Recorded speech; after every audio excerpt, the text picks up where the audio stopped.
Hello, ladies and gentlemen, and welcome back to another power-packed edition of the one podcast for all your martial arts, contact sports, motivational, and fitness needs that is powered by the More of the Same network in association with Anti-USW Productions, and it's known worldwide as the one and only Yin and The Yang.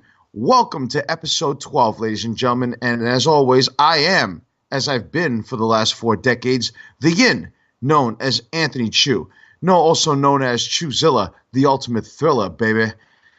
And I am the former 2-time USW heavyweight champion and lifelong martial artist. And on today's episode, get your music thinking caps on, ladies and gentlemen, because we are going to review the best martial arts movie soundtracks ever. I get hate mail from the haters who hated the fact that I hated on the haters by doing a subject discussion about haters last week. I issue an apology to a fighter who I've sparked and spoke wrongly of in the past, who actually now becomes our thumbs up of the week. Our victim, or should I say possibly victims of Chewed Out this week, gets special treatment. And one fan in particular.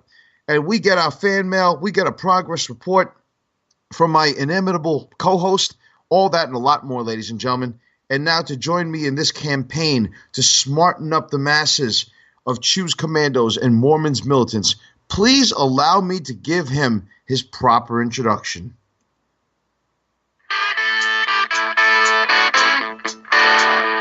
Yes, ladies and gentlemen, he is the versatile Doctor of Style. He walks on water and crosses the green mile.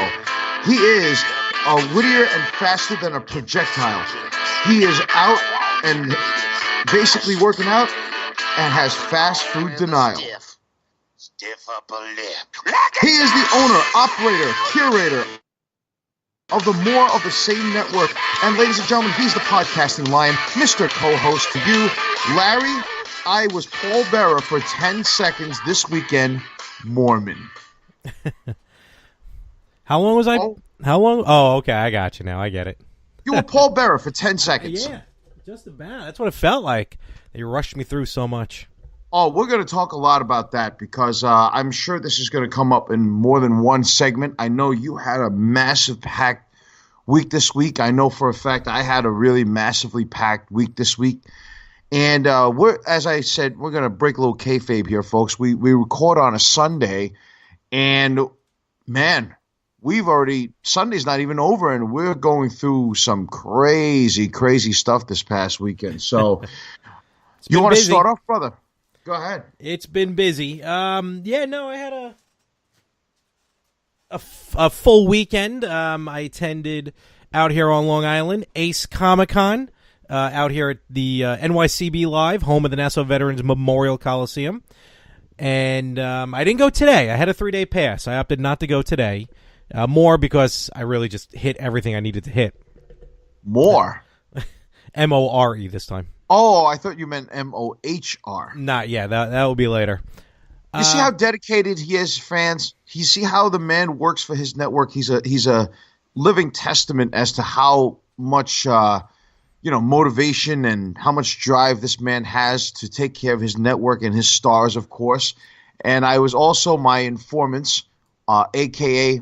my interns, a.k.a. my technical team has advised me that you've gotten me some sort of gift, which is I don't believe it. I think it's complete bullshit until I actually see it. I'm telling you, you really do look like Paul Bearer in this photo here. As we break the fourth wall, he showed me his picture with The Undertaker. I look like I was stung by a bee. Look how fat I am. Good Lord. Don't say that. Jesus. True. Well, then so was Paul Bearer, but let's leave the man alone. Rest in peace there, Mr. Mr. Look Prank. like we're dead. Beautiful autograph. Man, he has one of the nicest autographs I've ever seen. Yeah, right? I'm glad I went with the purple on that one. Can you imagine the amount of work he has to do for one autograph writing stuff like that? Actually, went through it pretty quickly. Wow. I'm impressed. So how was your week, brother? It was all right. It was not bad, just busy week at work. And then the busy weekend. Today, just kind of taking it easy today. Trying to, at least, so we'll see what happens. Yeah, just kind of laying low. Really kind of a bit unproductive this week. Short of the con. Like nothing happened. Hopefully you won't be saying that about the gym. Well, I went to the gym. I did go to the gym. Well, that's good. And I also went to the physical, so. Excellent. Yeah, well, not really, so we'll see. Oh, man, I'm going to save mine for that segment later on in the show. All I know, brother, is that this week, I'm going to start by telling you about what I did. So, on Thursday, I pretty much, well, first of all, I worked out Monday, Tuesday, Wednesday, Thursday, Friday, Saturday. I'm going to go work out later before I go watch the game. And my whole body feels so beat up right now. It's like I need a spa day so bad. Like I really need like a full body massage. You just need to like relax. So I went yesterday to Walker Stalker Con. And yes, it was. Yes, a friend of mine was there as well. She was putting pictures up. That's right. The I Should Have Quit While My Monkey Was Still Funky tour has gone on, and it's been a hell of a lot of fun. And I'll tell you, from the second, I don't know how she feels about this, but for me to say that it was in Edison, New Jersey, it was in the New Jersey Expo Center, and which is in Edison, New Jersey, and I'll tell you, for the amount of insanity and the amount of craziness, the people who worked this show worked their asses off, and they really, really made this an excellent, really organized event because good. You had a lot of diehard fans, and for the most part, the fans are cool. A lot of cosplay. There were especially people who dressed up. Real quick, Walker Stalker Con is basically a Walking Dead Comic Con. It is, and it's not. It's really it's not exclusive Walking Dead, but the majority of it is Walking Dead. Right, so it's the majority is basically zombies and the Walking Dead show, Fear of the Walking Dead. Also, like half the cast or more of Sons of Anarchy was there. So they do that, kind of like Chiller Theater. Chiller Theater that's in Parsippany. Right. The title alone makes it sound like, oh, it's going to be a horror convention. But I've met Married with Children actors, you know what I mean? Yeah, I've met, Dukes of Hazzard, George Wendt, Big Bird. So it's still a convention nevertheless with a spin on it, though. The pictures she put up, a friend of mine, I'll give her a shout out, Vanya, a friend of mine from college. She went. She's a huge Walking Dead fan, a huge horror fan in general. Hi, Vanya. And the pictures that she put up with a lot of the actors looked like she had a good time, looked like a good turnout. Better turnout than where I was. Oh, yeah. I mean, like half the cast of Sons of Anarchy was there. I got to meet Ron Perlman. Oh, cool. Yo, he is a really nice guy. Like, he's a scary, intimidating looking dude. Because I guess in a way that they were kind of dressed as somewhat of like the character itself. Okay. But you could tell he's a big boy and he is intimidating. He's tough, man. Like you could tell that guy was built tough. He's a really cool dude though. Very cool dude. Good.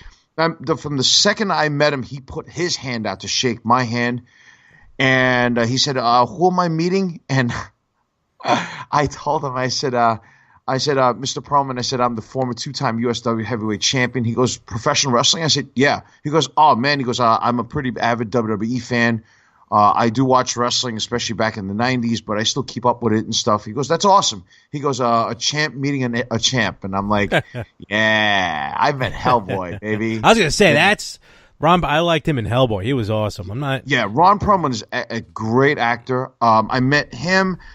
Yes. I did meet Jeffrey Dean Morgan, who plays Negan in The Walking Dead. He was really cool. He's been popular. He's a very nice guy, but you can kind of tell in a way he is pretty much like you can tell there's a little Negan in him, you know? But I mean, like he plays that character really well because they say that a really good actor is someone who can reflect a little bit of that on real life. Absolutely. Kind of like playing a pro wrestling gimmick in a way. In the trailer, because he's in Rampage, and in the trailer for Rampage, I kind of saw a little Negan in Jeffrey Dean Morgan. He is in Rampage? He is, yeah.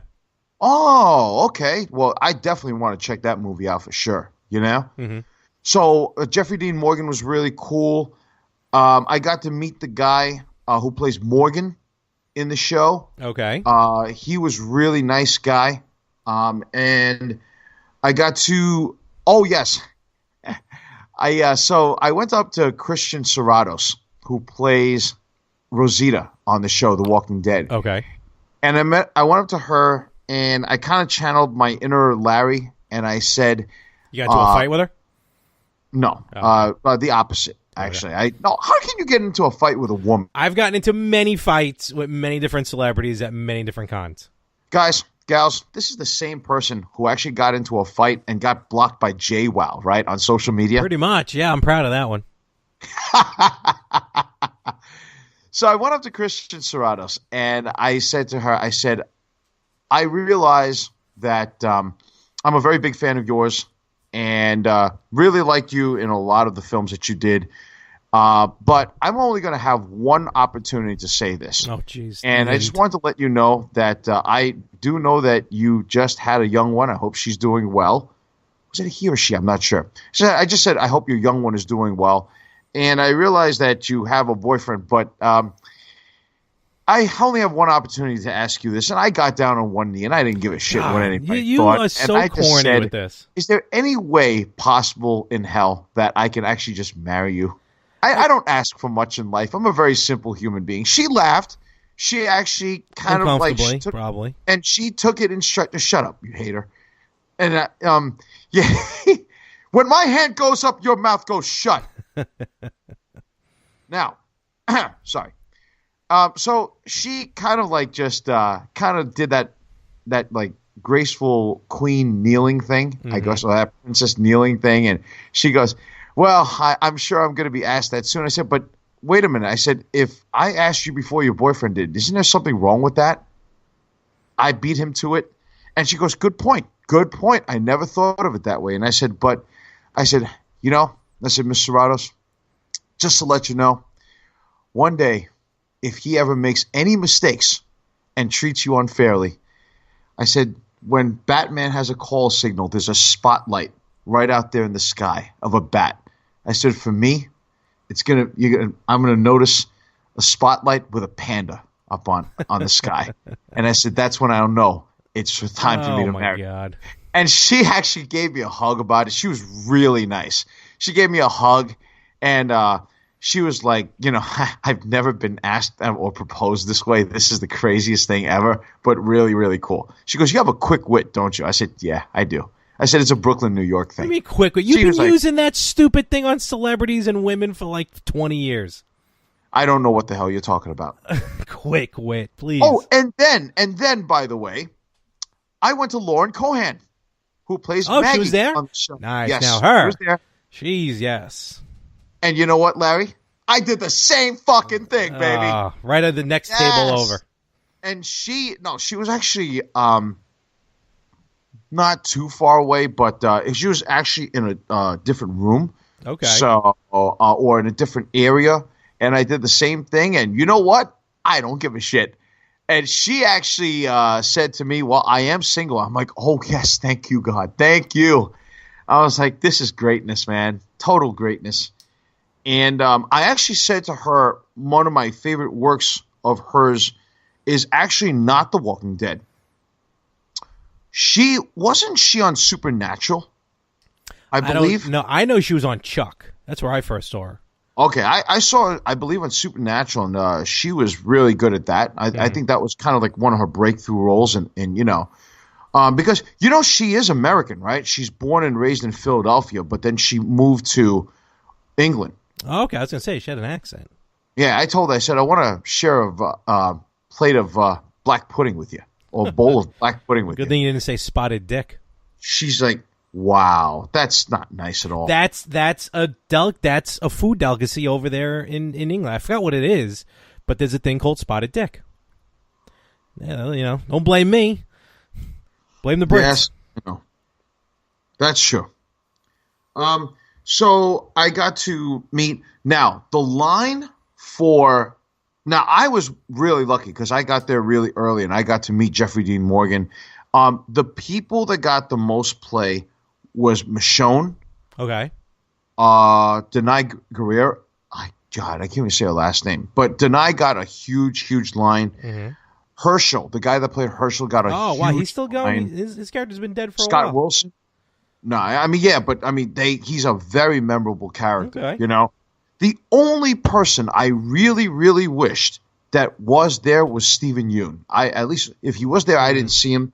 Who played Glenn? Yeah. I was gonna say thank you for representing Asians and thank you for also being in film, and because it's a very huge rarity that we get a major role or a very significant role. I said, but no, thank you for being the only Asian person in that world who's dead. Yeah, but he lasted a while. He lasted a while. Yeah, I can't knock him for that. He did last. I'm sorry, I couldn't hear you. Can you repeat that? I'm sorry? I couldn't hear you. Can you repeat that? I said thank you for being I said he did last a while. Okay. He did, yes. But I said thank you for being dead. Yeah. I mean, he died. I mean, now there's no more Asian people. Well, I mean, that's a little rude in to that say. particular side of the world. Okay. Yeah. What, you think I wish you dead? What? I don't know. That I'm going to take a great man once said, "How dare you, sir?" Oh man. Now, so Walker Stalker Con was really awesome. I would definitely love to go to it again. I only had a Saturday ticket because for some odd reason the Sunday tickets actually sold out faster than the Saturday ones. Go figure that. Really? Yeah. Can you imagine that? That's nuts. I can't. That's odd. That's very odd. Well, I guess Walking Dead fans are a little bit odd, but that's what makes us cool. Now, Larry, I shit you not, bro. I almost spent an entire paycheck on this one thing. I shit you not. What was it? I was walking around and I saw a Dawn of the Dead poster. This thing was about 3 feet by 3 feet. No bullshit. Wow. And it was signed by every single cast member. Oh. It was signed by Richard Rubenstein, all right, Tom Savini, and George Romero. Wow. You know what they wanted for it? I'm gonna say like $600-700. They wanted almost $900 to about $1,000. That was close. All right. Right now, if you wanted framed, they would have charged you about $1,150. That sounds about right. Which, but it was a really nice frame and stuff like that. There was one guy who was going around. I think he was a makeup effects artist, and he wanted to get his name out there. And he was saying, like, "Do you want to walker yourself and like turn you into a zombie?" Which is pretty cool. But then, how the fuck do you take that off? Yeah, that's kind of like where I was with Ace Comic-Con. They had one of the character designers from The Simpsons, Paul Ortiz. He was there making sketches of people as Simpsons. I've heard of that name. Is he is well known, is he not? I think so. I don't really know him that well, to be honest. I just heard that name before, and I don't know why. Okay. But anything else happened there at Walker Stalker Con? So, well, I mean, for the most part, we did that, and then meaning that I went with my cousin, so we had a good time. And then afterwards, we went to Sonic, and I had the chicken sandwich from Sonic, and I thought it was horrific. I didn't like it. He ate the Sonic food, and then he said, "I'm still hungry." So then we went to a Smash Burger, and we ate there. Ooh, literally, when we were sitting down with the Sonic food, you ever see those commercials where there's an intelligent guy and there's a dumb guy? Yeah, the regular Sonic or commercial. Crazy guy. Yeah. Well, he's the crazy guy. If he's listening to this, Ben, I love you, man, but dude, that's you. So, all right, cool. Friday, the day before, I had something, and you're going to think I'm absolutely nuts. Oh, I've already thought that. Oh, well, that's good. I had something on Friday night that I've never had before. I kid you not. Never had before in my life. Okay, just because I've always, growing up in a Chinese household, I've always had the real thing, the original, authentic thing. Mm-hmm.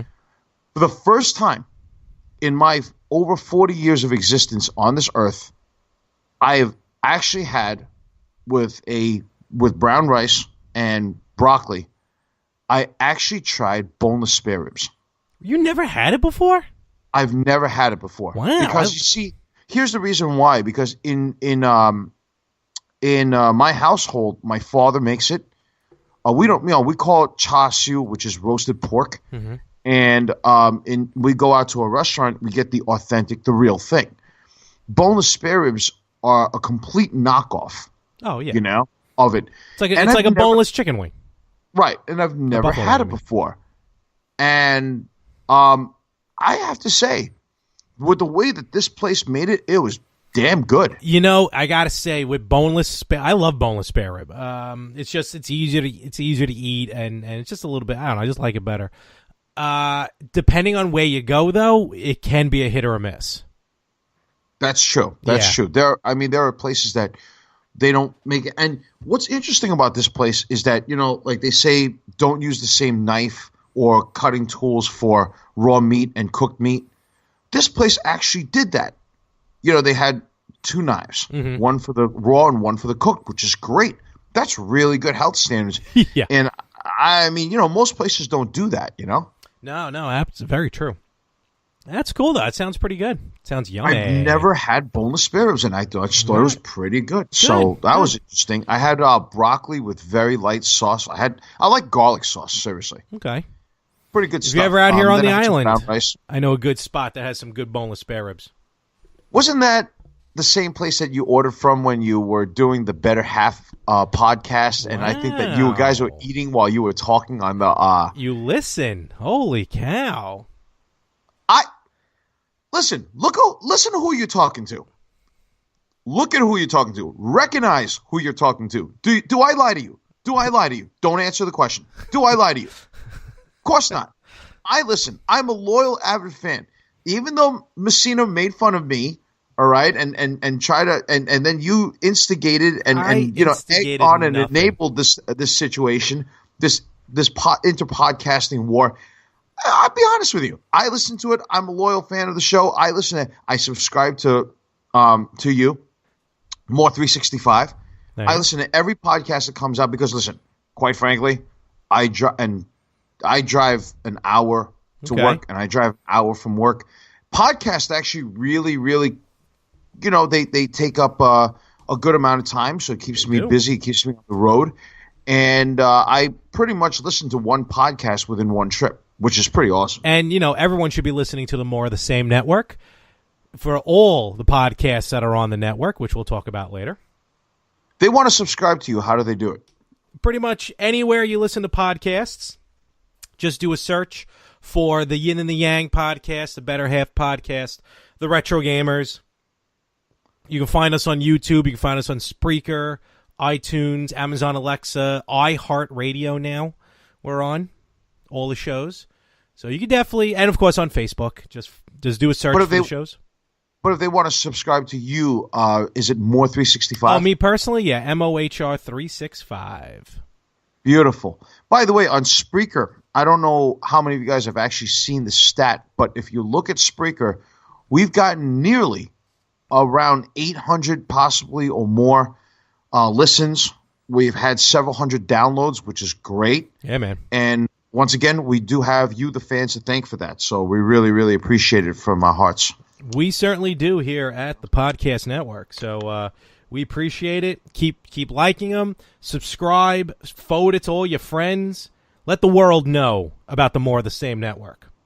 You like it, you got friends, tell your friends. And have their friends tell their sumbitch friends and let them know, because that's the bottom line, because the Yin and the Yang said so. Walker Stalker Con, man, sounded good. Did you pick anything up? Besides autographs. Honestly, and marriage proposals. Nah, I really didn't, man. It was really more for just hanging out, walking around, having the nostalgia of doing it. And that was just really what it came down to, because I mean, like, I was really enjoying the ambiance of going around and checking out people cosplaying and people just having a good time, and pretty much seeing a lot of just diehard fans. Like, I'm a diehard fan. Like, I'll be honest with you, I'm a diehard fan, but I'm not a cosplayer. I just don't neither am I. like doing that type of thing. I like I'd rather seeing just it. go. Oh yeah, absolutely, but I don't partake in it, man. I mean, for the people who do, I give you a lot of credit out there, guys and gals, because number one, to make these costumes, and then secondly, just to go around walking in it and then interacting. That's a lot of work. You know? Yeah, just a little bit. Well, I wish I could say the same, man. I dropped some dough at Ace Comic-Con out here on Long Island. So, okay, now, speaking a bit about your week, man, like, what was going on? Well, at Ace Comic-Con, which was the first comic convention for this group, Ace. I forgot what Ace stood for, if it stands for anything. It was the very first one day through on Long Island. It was small, tiny. So really, even though I got a 3-day pass, I got through everything in 2 days. That's why I didn't go today on Sunday, amongst other issues that we'll get into later. It is a horrific shame to see what the Nassau Veteran Memorial Coliseum has become. That's not the Coliseum's fault. The Coliseum's brand new. Plus, that was 3/4. The other side of that black curtain, that's where they did the panels. Oh, well, I'm glad they used it fully, man. It's just that I don't know why they closed the place down like that for sporting events and stuff. Well, they redesigned it. Not redesigned it. They refurbished it. Just so much the Islanders left. It is what it is. But it's there now for concerts. They do have some sporting events. Nothing like no pro teams at this time, but they do enough at the Nassau Coliseum. So that's worth it. And the show itself was fine. Like I said, the vendors, it could have been more vendors, but it's the first of its kind for this group. Again, we'll get into that in a little bit. But I just want to show a couple of the items that I did pick up, some art pieces. This is not an original. This is a print, but I do want to give a shout out here. A couple people. This is Michael Calero. You can follow him on Facebook and Instagram. Michael Calero at Twitter at Michael P. Calero. He does these art pieces of like Mount Rushmores. He had ones of different football teams. He had one with, actually, I'll show you ones that actually I picked up for a friend of mine. Like he did this video game one. Oh, very nice. Let me move my microphone out of the way. It is of Super Mario. So it's Super Mario, Sonic the Hedgehog. Is that Bob? Who the hell is that guy in the middle? Bomberman? Mega Man. That's right, Mega Man. Let's see here. You have Zelda. Link. And then, Link. Excuse me, I don't play that shit. Right. What are you game. talking about? Fuck Zelda. Zelda's crap. That's just not my thing. Sorry, guys and gals.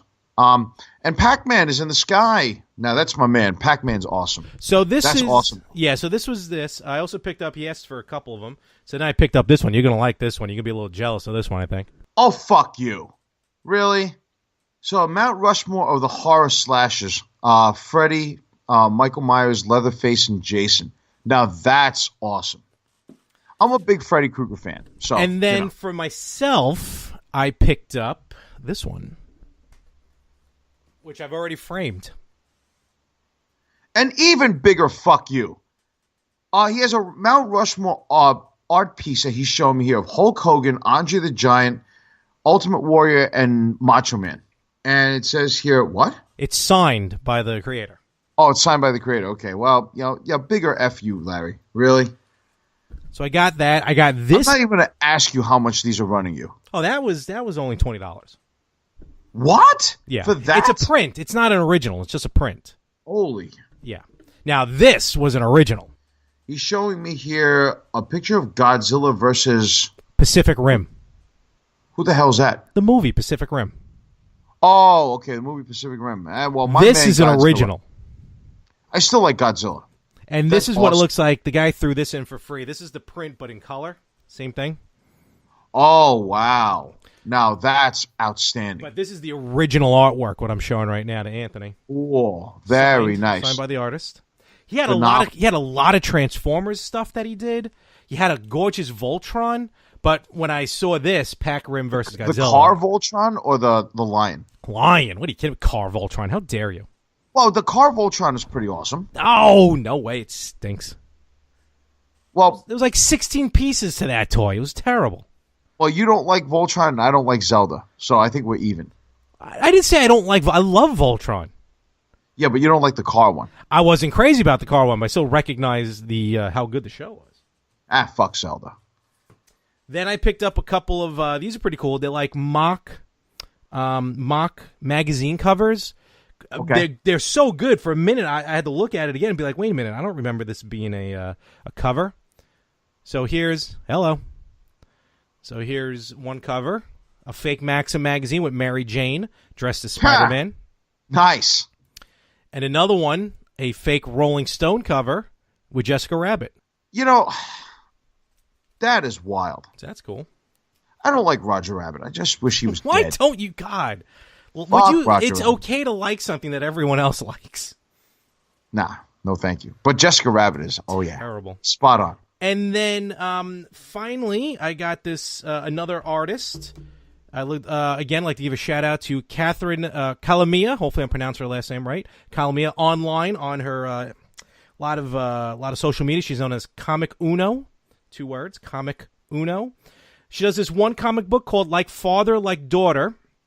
Basically, a comic book of a girl whose father kind of not necessarily abandons her, but doesn't really show her any affection. He kind of just leaves her because he's a superhero, so he becomes popular. So she doesn't have the love and affection of her father, so she's very upset at him, and she wants to get back at him. But the problem is she then ends up inheriting his powers. So Catherine had a special variant cover of issue 4, which I thought was very nice. Which I got signed by her. So this is an original idea from this artist? Yes, this is an original idea from an artist, and I love supporting original ideas, so it's very cool. And then this, I think you're really going to like. Actually, I'm going to have to take out of the bag in a moment.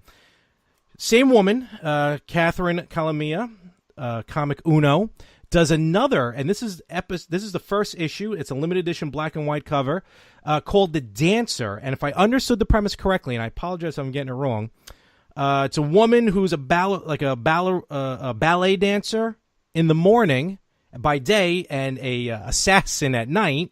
It's called The Dancer. Nice, beautiful artwork, signed. Okay. But in this series, every issue starts with a quote from Bruce Lee. Oh, beautiful. Beautiful. And this copy of The Dancer is yours. You will get this in the mail. Yeah. Well, who is this again? Her name is Catherine Calamia. Catherine Calamia. She goes by Comic Uno. Is that the name of the company, Comic Uno? No. That's her handle online.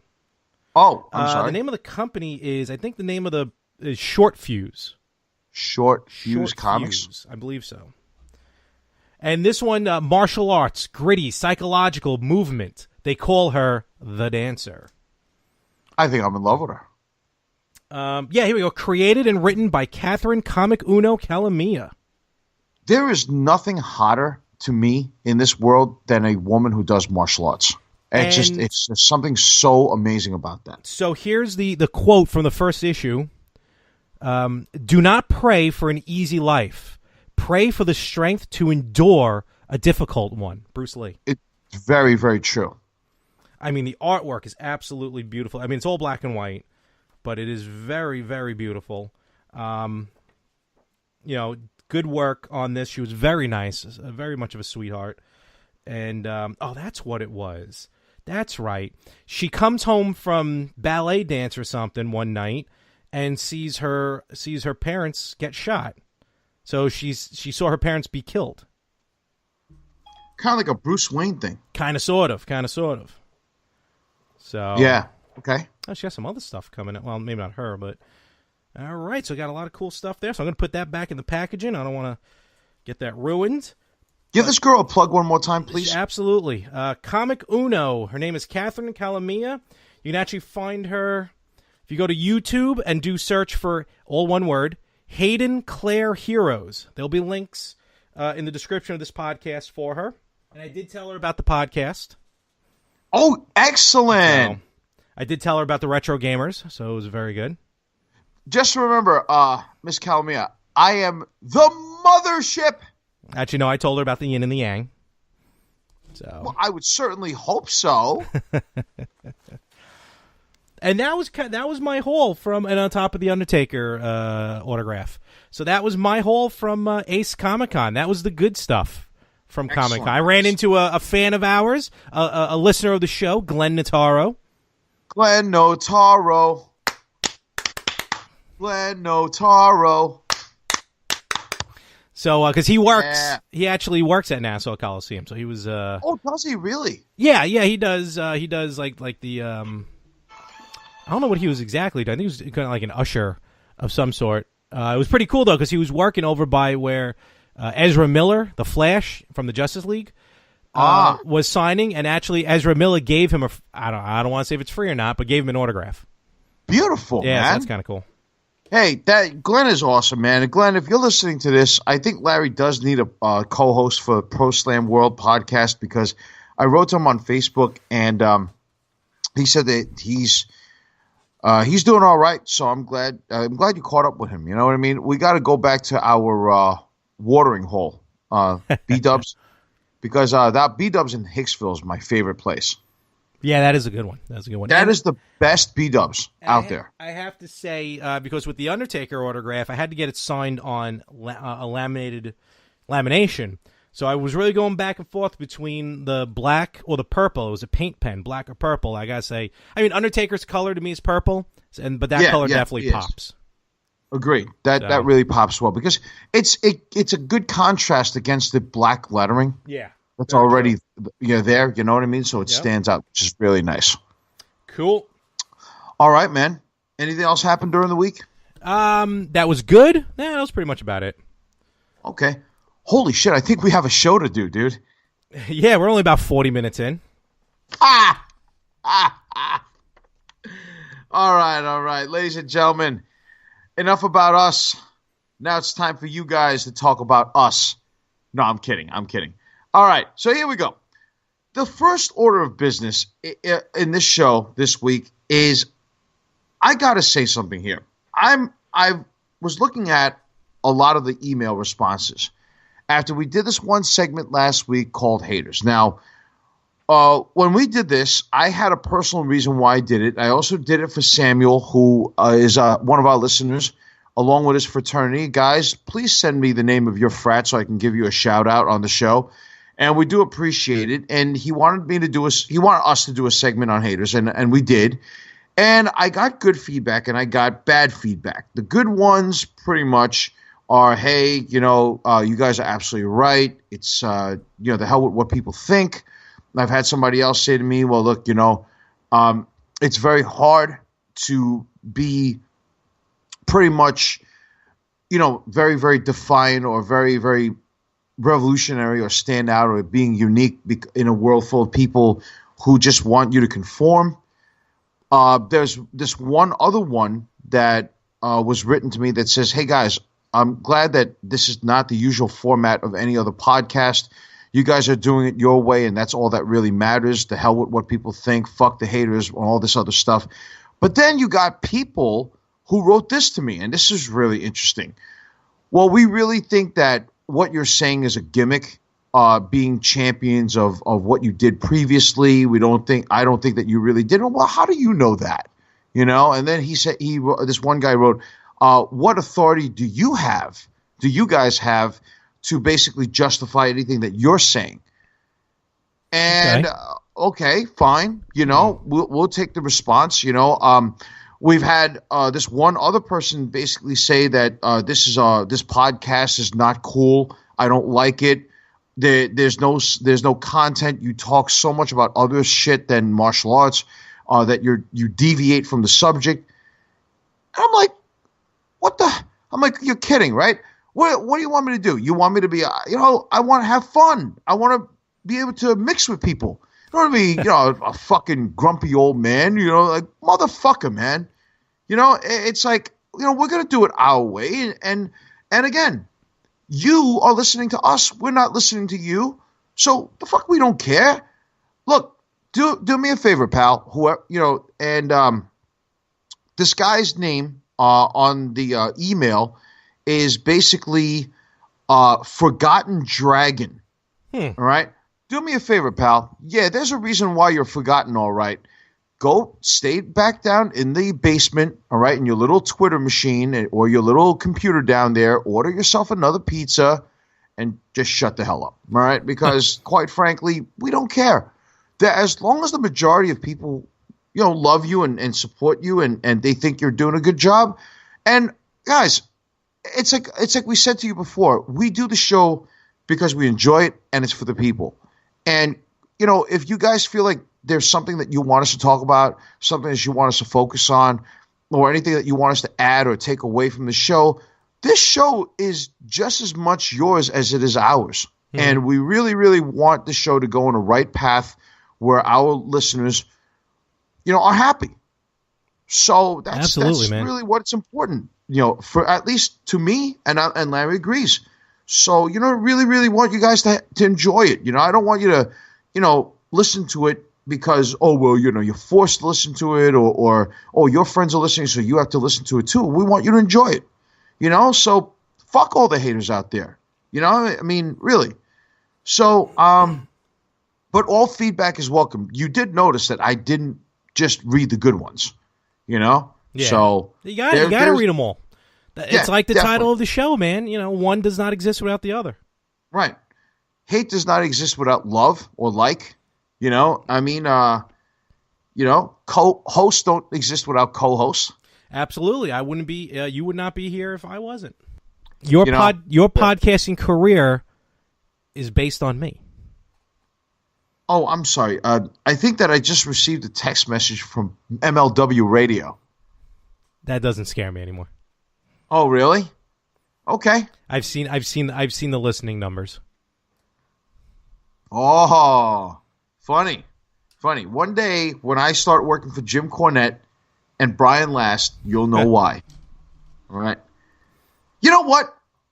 Are you that confident? Fine. You do the show next week solo, and fans, let you respond, and we'll see how good he's going to do. Go ahead, Larry. Host it yourself. Get Frank on this show. You would never let me do that. Oh, really? Well, I just want to prove to you my star power. By the way, speaking of him, I heard that he wants to be a guest on the show, the first inaugural guest of the show. It was going to be my nephew, but unfortunately my nephew's actually he's busy. He's prepping up for school, so okay. So Mr. Messina, you're more than welcome to be on the show, but at the same time, your content is very different from ours. I don't want to turn this into a slapstick comedy hour, but then again, when Frank gets on the airwaves, we all know what's going to happen is Larry's just going to laugh for the entire duration of everything else. There's going to be no subject content, no. Oh God, what are you talking about? You can't tell me I'm wrong. You can't tell me I'm wrong. You're wrong. It's a funny show, and we laugh with each other. Well, this ain't the Smother Brothers comedy hour. Ugh. Right? Screw them. Oh, not that. Leave the Smother Brothers. They were draft dodgers. They were? Yes. They were still funny. Look who you're talking to. Yeah, well, that's true. That is true. Yeah, no, you're right. Yep. I'm looking at who I'm talking to, and I think my screen is about to be shattered soon. But anyhow, so we told you last week on episode 11, get ready because we have a list of martial art movie soundtracks. Now, let me say this. Martial art movies are really, really not known for, quite frankly, their acting much. Yeah. And also, I mean, not since the Bruce Lee days. No, you're right. You're right. And they're also not really known for their music. But I, being the fan that I am, have come up with a list of movies that, and by the way, this list is in no particular order. Just going to throw out the names out there because, they're all great quality films to me. So I really, and we'll break down each one and we'll explain why. And Larry will give his input, of course. Larry, you have a list? If you have to hesitate that long, that means you do not have a list. Why are you not prepared? No, I do. Why are you not prepared? One of my favorite songs is Enter the Dragon from the movie Enter the Dragon, I should say. Really? Yes. You mean the song that goes dun dun dun?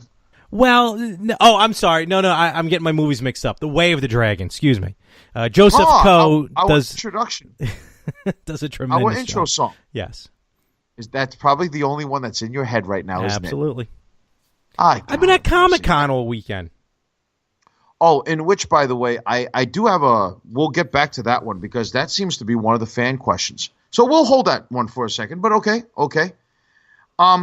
Now we're not, let me make sure I get something very, very clear here. We're not talking about movie scores, okay? Movie scores do not count because movie scores it's pretty much, can you call that incidental music? Well, that's it depends on how it's used. That's more like music that's played in the background. They're not actual songs per se. Exactly. You know what I mean? Like without words. So, and essentially you don't have that in particular. Okay, so again, these are not scores. So these are actual songs from artists and all that. So here we go. The first one, and you will find this very, very surprising because this actually comes up twice. Oh. 1 out of 2 Van Damme movies. If you ever listen to the soundtrack of the movie Kickboxer that he did, it's the majority of his music in his movies, in Van Damme's movies, is done by a guy named Stan Bush. And he does 2 really good songs here called Fight for Love. And I'm not going to sing it because, I know Larry can come up with a buffet line of comebacks. So he does a song called Fight for Love, and he does one pretty much called, Never Surrender. That's a really, really good song. Never Surrender? Okay, yep. Yeah. So he does 2 really, really good songs in this. And I know that it's not to say that the whole soundtrack's good because he does 2 songs, but it's just the score is good as well. But Stan Bush alone, being a lone artist, is just really worth the soundtrack itself. And what's interesting is that his music is placed during the best times of Van Damme films. So the song Fight for Love is placed in the scene where Van Damme's character, Kurt, his brother Eric is paralyzed, and he realizes that his brother will never walk again due to the fight with Tong Po, and he's like just trying to soak this all in, and he's really at the lowest point of his life. And then the song was it Never Surrender comes in at the very end where he's on top of the world because he beats Tong Po and he gains victory. Okay. So that's a really, really good soundtrack. You know what else he's done, right? Oh, he's done a lot. I mean, Stan Bush is a phenomenal musician. He also did a couple songs for the Transformers cartoon movie from 1984. Did he do the beginning one? No, he didn't do the theme song. That was Lion. But he did the touch. You got the touch. Yes, you got that's the a power. Really good song. Oh, I didn't realize he did that. And he did Dare to be in your dream tonight. You don't remember that one? I have to be honest with you. That's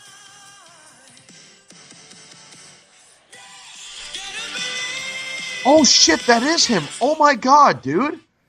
Yeah. No, and you were saying how they put his music like at integral parts of the movie. like in the Van Damme movie. Right. They did the same thing. They used that same way with Transformers. It's very interesting how specifically placed it is. Like, you know what I mean? Even listening to that, when I just played that a little bit, actually, now I want to go watch Transformers. But it just, it gets, like they add it right at the best part of the movies. Good call. Very true, very true. I find that very interesting that they strategically place that, within those times. You know what I mean? Yep. Which really makes it even more awesome than anything else. That's cool. I kind of like how we were able to link Kickboxer, was it? Yeah. Kickboxer and Transformers, the animated movie. That's why we're awesome. But so Kickboxer was a great soundtrack because of Stan Bush. So huge props and respect to Stan Bush. The next one is the movie Best of the Best, starring Philip Ree and James Earl Jones was in it. Eric Roberts was in it. James Earl Jones. Hey, this is CNN. I am your father. Hey, look, I mean, he was great in that movie as Coach Frank Cuso. And I think one of the greatest things there was a speech that he did within that movie where he says to his team, because the premise of the movie is that the USA team of 5 fights the Korean team in Taekwondo, and they're like the national team. And he says, a team is not a team if you don't give a damn about one another. And then he says also another thing where he says, you have the opportunity to become some of the best martial artists in the world today. He's like, if you go out there and you give it all your heart and everything you've got, you will be the best of the best. And that was like, as a kid, you're like, holy shit, that is like so inspiring, man.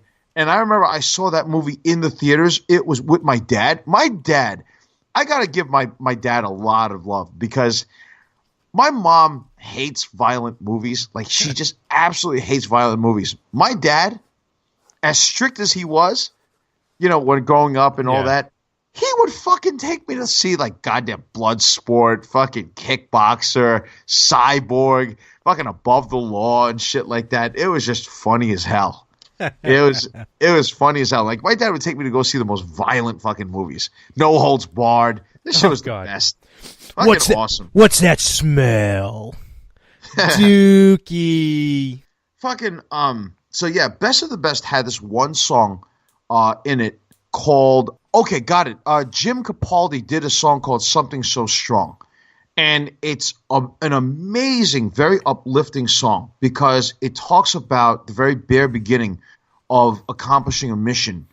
And all of a sudden, it's like you really feel like it's not easy to accomplish this impossible mission. And that's really what the movie's about, is that it's about a group of guys who set out to do something that's impossible. And yet it's something, and the main course of it is something so strong, burning so long, never tire, something so strong carrying me on, with strong desire or something like that. And it's a great song to work out to. Okay. Like when you really need that push, and you really, really need to like just forge through whatever the hell it is that you got to forge through.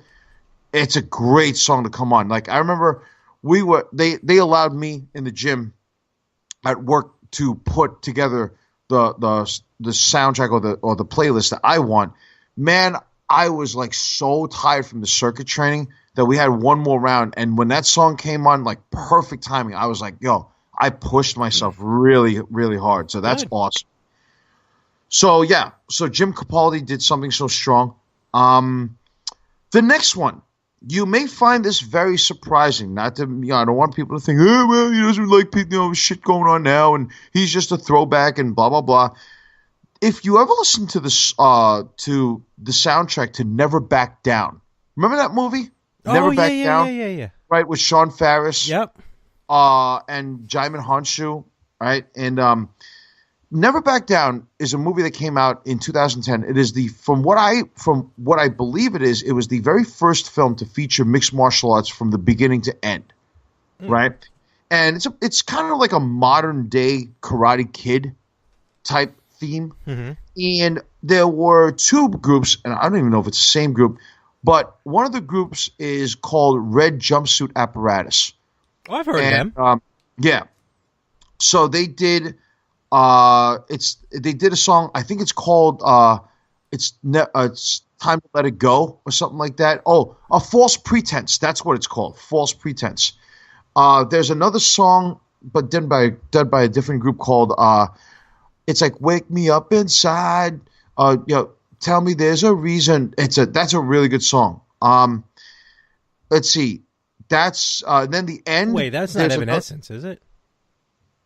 Wake me up, no. Wake me up inside. No. Oh, okay. It's sung by a guy, not a girl. Okay. And at the end, there's another song called Time, like Time Will Never Let Me Go. And again, these songs are very, very strategically placed within the film because it is one song called Wake Me Up Inside that talks about it's basically about in the training sequence. And then Red Jumpsuit Apparatus does False Pretense, and that's when he's really training. And then Time Won't Let Me Go is in the end when his own teacher, basically, John Roca is the name of Jaimin Hanchu's character. He pretty much lets go of his inner demons, and he pretty much returns to see his family in Brazil. You have to watch the movie to understand it, which is pretty awesome. So that's a good soundtrack. The next one.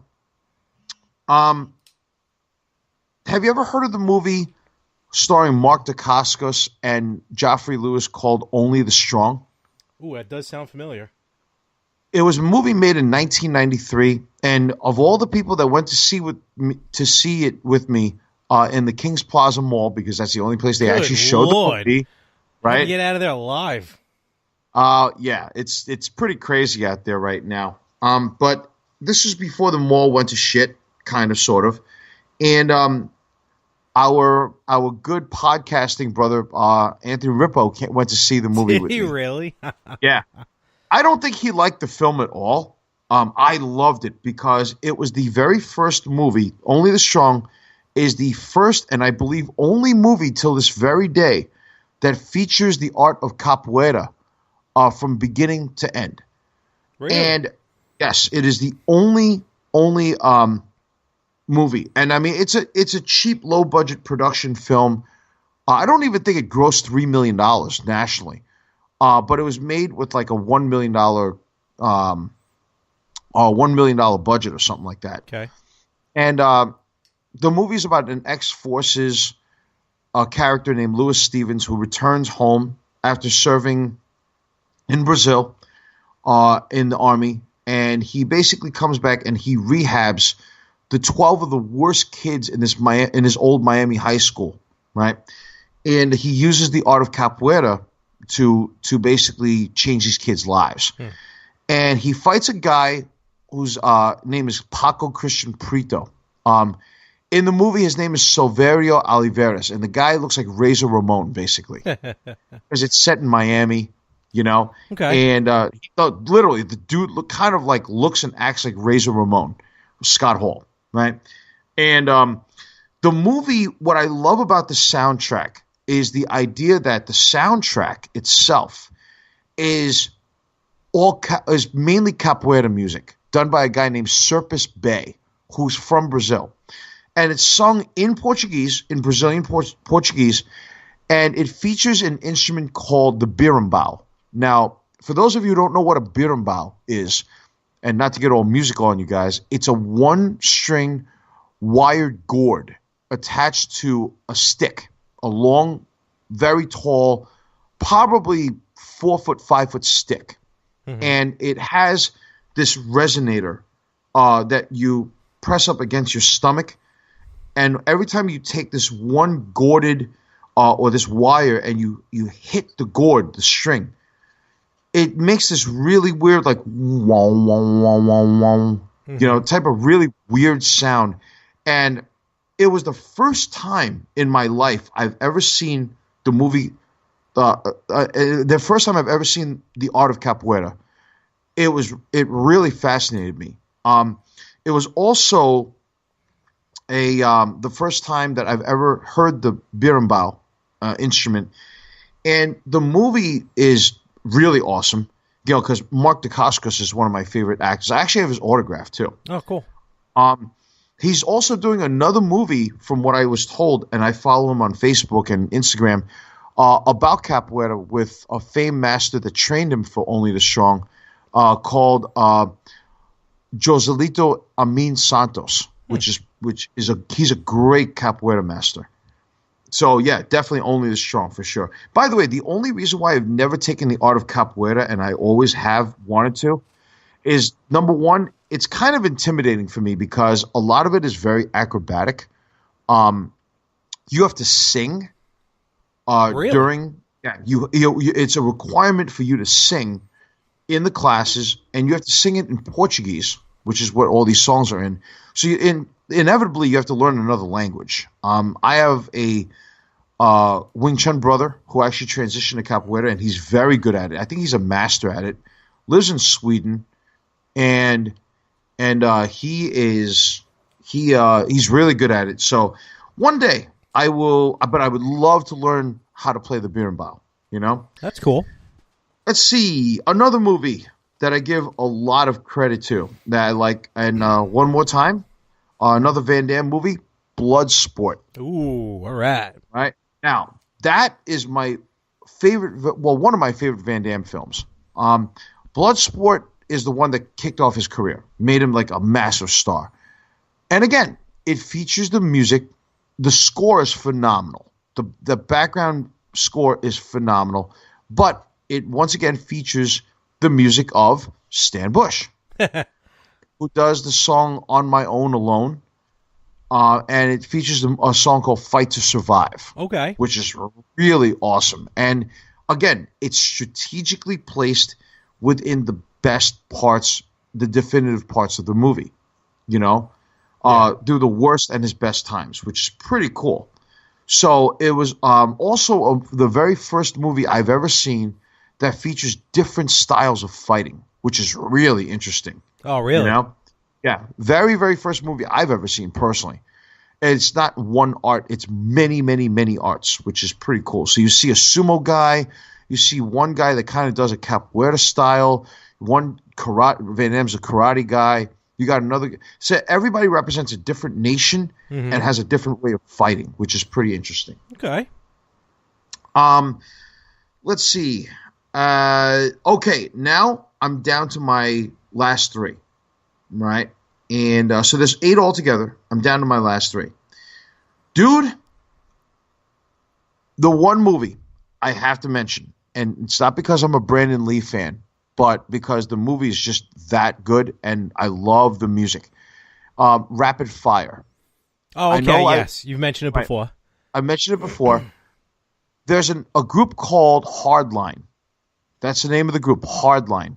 And they do 2 songs within this one movie, and it's in their album called Double Eclipse. I have the album, and they do 2 songs. I Can't Find My Way, and that was in the love scene, and that's a pretty awesome song. And they do it. The other song is called I'll Be There, and it's in the very end where they roll the credits. These 2 songs, I kid you not, when I first heard the song, I was just like, damn, like what album is this off of? And, back in 1993, when you wanted to find something, you don't Google it, folks. No, not back then. You don't go on the internet because they didn't have internet back then. You don't go on social media. You basically went to a store, and believe it or not, kids, listen to this one. You actually had to buy a CD. And you had to buy the whole album. You just couldn't get 1 song or 2 songs or whatever you wanted. You had to buy the whole album. I'm so glad I have this album because, dude, this entire album, Double Eclipse from Hardline, is their best album ever. And I can literally listen to the entire album from beginning to end. It's almost like a classic, perfect album. The first song is the best title ever. It's called "Life's a Bitch," and it's just. And the reason why I like this group a lot is because I don't know if you guys. And I'm going to give you a little history music lesson here. Okay. In the 80s, going into the early 90s, there were these hard rock bands that dominated the music scene, like Warrant, who does, like Cherry Pie, Twisted Sister. You got a lot of these other, groups out there like Megadeth, Metallica, and I mean, but groups that were like these kind of like boyish bands, like they were all guys, but they kind of like dressed in a way like women, like because they got that really like charismatic. Oh, I know what you're talking about. Yeah. You know what I mean? Like I call them hair bands, pretty much. Yep. And not one boy band can actually compare to any of these bands when you look at it back now, But like, a group like Warrant, there were like so many others like Aerosmith, but Aerosmith are legends, And there are so many of these different bands. And in 1993, you know what was giving out and what was making way? So now these hair bands were pretty much all done. And Hardline was one of the very last. They were the very last surviving hair band. And I think that after 1992, 1993 comes along, they were practically all these types of bands were done. And then it gave way in mainstream to grunge. And grunge really lasted very short. They only lasted a few years, if anything, like 92 to 93. And then music evolved. So I can listen to Double Eclipse and still love it. I love the movie. I love everything about it, which is pretty cool. By the way, the score was shit in this movie. Really, the score was horrible. Okay, so moving on. This is a hard one, man, because these last two, I think, are the greatest movie soundtracks of all time. So I'm really beginning to wonder. I don't want to say a number one or a number two because they're both so good. You ready? So in no particular order. Yeah, no particular order. Larry, I have a question for you. Are you ready? Who's the master? Oh. You know what I'm going to say, right? I think so. Dude, the Last Dragon soundtrack. For those of you who've never watched The Last Dragon, this is the definitive movie of crazy culture in the 80s. Right? Now, I'm not even going to describe the premise of this movie just because it's but the soundtrack was, first of all, it's Motown. So it was done by Berry Gordy, who is the founder of Motown, right?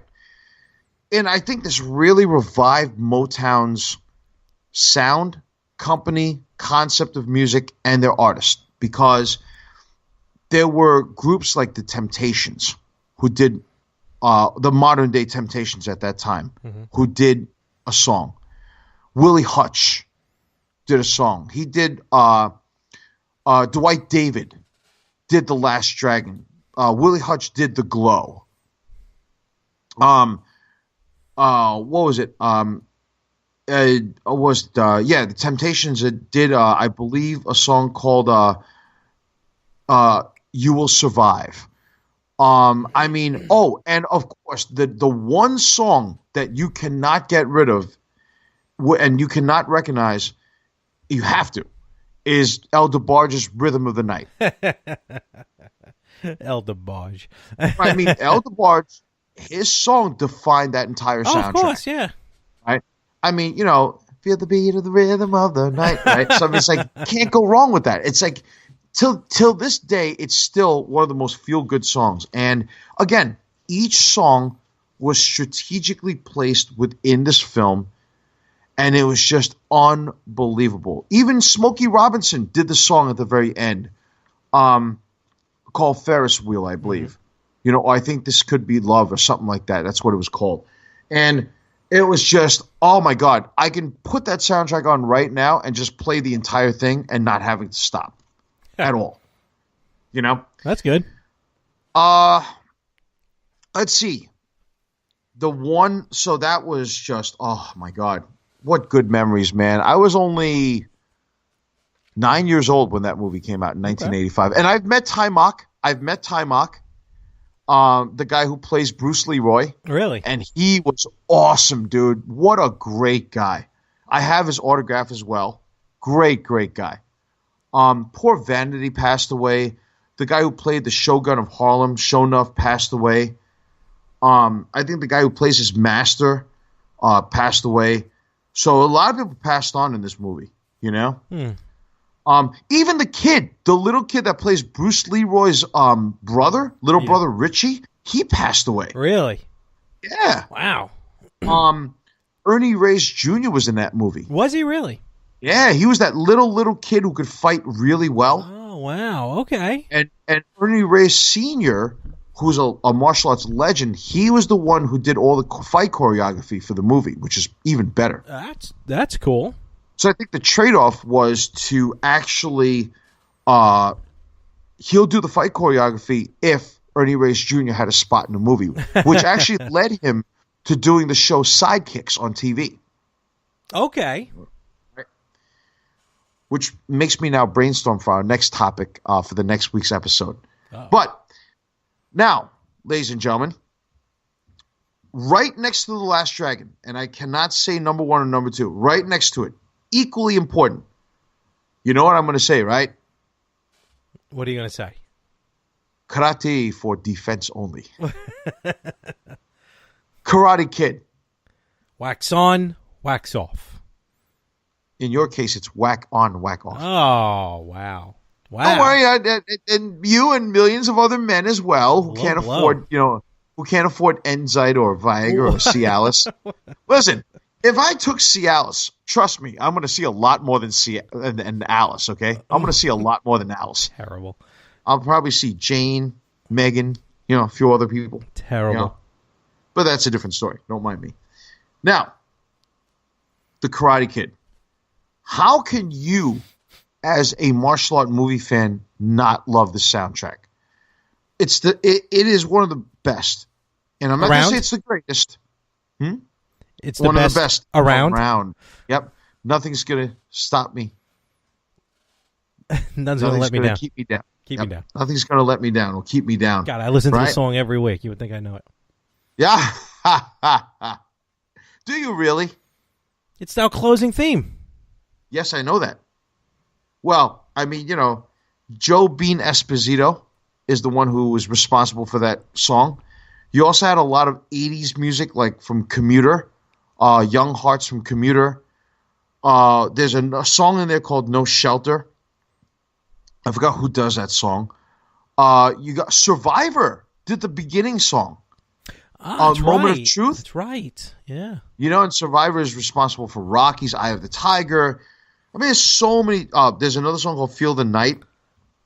The score to that movie was phenomenal. Phenomenal. And again, each one of these songs was placed strategically so that you really, really can feel the essence of each scene and understand why it's there. And it adds to the effect and the emotion of the scene, which is just phenomenal, man. I love the soundtrack. It's another, again, just like The Last Dragon, I can put the soundtrack on from beginning to end and just let it go until the end. Okay. It is that good to me. Nice. So there you have it, fans, our 8. So to recap, you have equally The Last Dragon, Karate Kid, Bloodsport, Kickboxer, Best of the Best, Only the Strong, Never Back Down, Rapid Fire. If you agree, if you disagree, if you agree to disagree, we have an email for you, ladies and gentlemen, and it goes like this: yinandyangpodcast @gmail.com. So let us know what you think of our list. If you have one better, let us know. If you think I'm wrong, well, you're wrong. Anyway, I'm kidding. Let us know. Seriously, guys and gals out there. So, we want to know what's going on. So now we have the next thing that we got to put on our agenda list is going to be, of course, Larry's favorite segment of them all. Oh, yes. I love this. Okay, now, I had an interesting segment that something happened to me yesterday that really was scary as living hell. Okay, in a way, it was scary, but it was also comedic at the same time. So, yesterday, for those of you who don't live within the New York, New Jersey area, it was snowing yesterday, hard. Where at the top of Castle Chuzilla, we have right now in the Garden State somewhere around 4, maybe 5 inches of snow. Mm-hmm. Pretty serious, I think New York got about 3 or 4, something like that, right? Just about. Yeah, around there. What did you get out in Strong Island? I think we got about 3 or 4 inches where I am, give or take. I'm sure you do have 3 or 4 inches, right? That was a terrible setup.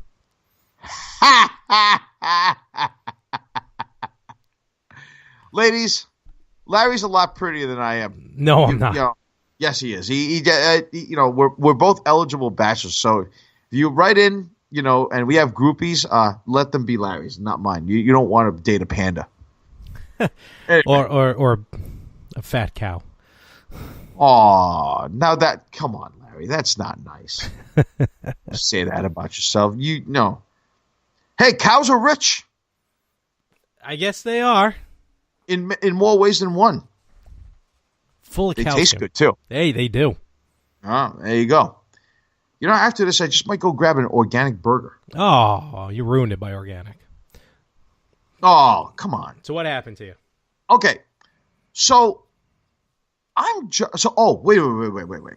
Before we even talk about that, let's give a thumbs up. Okay? 2 thumbs up, and I give this man ultimate respect. I know he gets a very bad rap in the mixed martial arts world, but all respect in the world to Diego Nightmare Sanchez, the original MMA fighter, first season of The Ultimate Fighter. Diego, throughout the years, has gotten some bad raps for, marijuana. I think he was suspended for a bit, or he had some injuries, and he in the show he was like this really nice guy. Mm-hmm. Then all of a sudden he turned into like this foul mouthed, like they made him play like the bad guy role. Like he was kind of like a heel, you know what I mean? Okay. But all in all, I don't care what he does at this point, as long as it's not ultra bad in his life. Look, we all make mistakes. It's just a matter of do you want to forgive that person for their mistakes? But let me just say this. He, by choice, and basically wanted to make this one guy with Down syndrome grant him his wish. He wanted to make this one guy's wish come true. And there was a gentleman who, and by the way, I posted a link on our Facebook page of the Yin and The Yang. You can actually check it out. It's the full fight is there, from announcement to decision to post-fight interview. Diego elects to fight a guy with Down syndrome, right? Who is aspired to be, his lifelong dream is to be an MMA fighter, to fight in the cage. And you could see Diego was not taking it easy on him. He was really giving it to him back and forth, but we all know, it was so that this young man can live his dream. And he submitted Diego. Yeah, I saw that. Yeah. And people were cheering for him, and Diego gave this man a lot of props. He said, "Look, he earned the fight, he earned the win, and it wasn't just given to him. He really earned it, and he really showed, and he was selling the arm bar, and I think that he actually did. The young man with Down syndrome actually did put a real arm bar on him. Oh, I'm sure he did.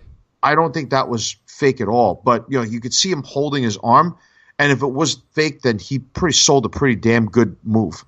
But Diego gives him respect, and this guy, the gentleman with the Down syndrome, basically gave Diego a lot of respect, gave thanks to his fans, and Diego's held as a hero for doing this. Yeah, right.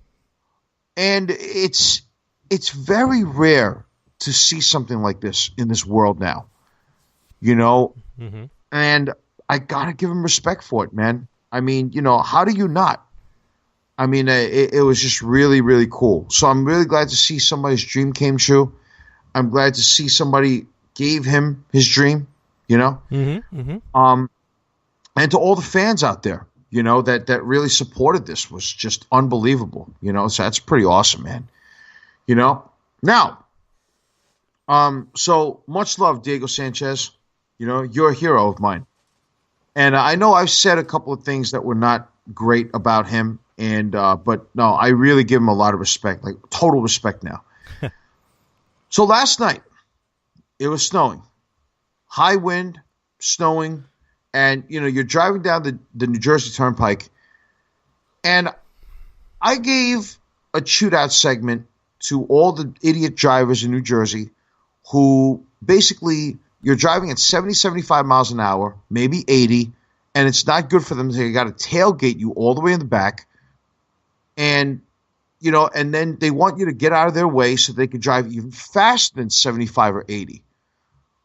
Well, last night, I'm driving, the roads are slippery. I'm driving at 55 miles an hour, and then all of a sudden, there was this fucking truck. The goddamn thing looked like Bigfoot. I shit you not. And these idiots out here, they think that because they have these trucks that have big tires and their trucks and we're high and mighty, we're invincible. And I'm driving on the right lane, mind you.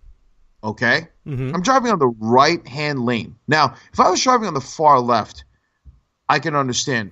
He's honking at me, shining his brights, get the fuck out of my way. Okay, fine, I will. But I'm driving at 55 miles an hour, put on cruise control. There was nobody else on the highway, but just me, a car that's at a couple of cars that are at least 10 to 15 10 or 15 car lengths away from me. And this fucking moron, he has to drive behind me and tailgate me on the right side, on the far right, and he's honking his horn, Really? He's fucking tailgating me, and he's flashing his brights. Now, that truck is like Bigfoot, right? And he's honking his horn, and he's like, get the fuck out of my way. So I'm like so I roll down my window in the snow, and I put my hand up. I'm like, what the fuck is your problem? So he's honking me, I'm honking him back, and then he drives up next to me, and he rolls his window down. He goes, you motherfucking asshole. He's like, the fuck's your problem? I'm like, fuck you. I said, go around me, asshole. Like, what is your problem?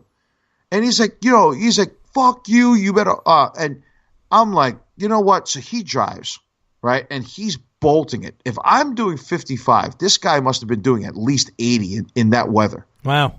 Right? That's nuts. I mean, he's bolting it. I'm fucking driving at 55, and then all of a sudden, I see this guy on the side of the road. And I figured, like about 10 miles down. And I figured, okay, he's probably stuck. Well, let me get the hell out of here. I don't care. And I'm kind of like laughing, like, you idiot, All of a sudden, I drive past him, and about 10 car lengths away, I see him come out, and now he's driving up towards me again.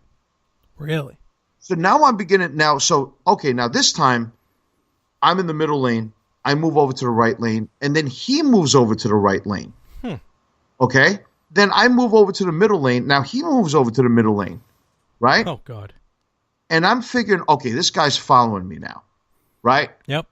And then what happened was I move over to the right lane, and I'm like, look, if this guy's going to shoot me, or this guy's going to fucking, has a baseball bat, or he has some type of weapon, I want people to see it out in the open. Okay? Mm-hmm. Like, I want witnesses. I'm not going to pull over to the side where nobody's going to see anything and you're just a passenger by. Because now, if you're going to do something to me, I want people to break out their phones and YouTube it or whatever, right? If you're going to do something to me, seriously. So now I drive to the rest stop, right? I drive to, now on exit 8, there's a rest stop that's not too far from my house.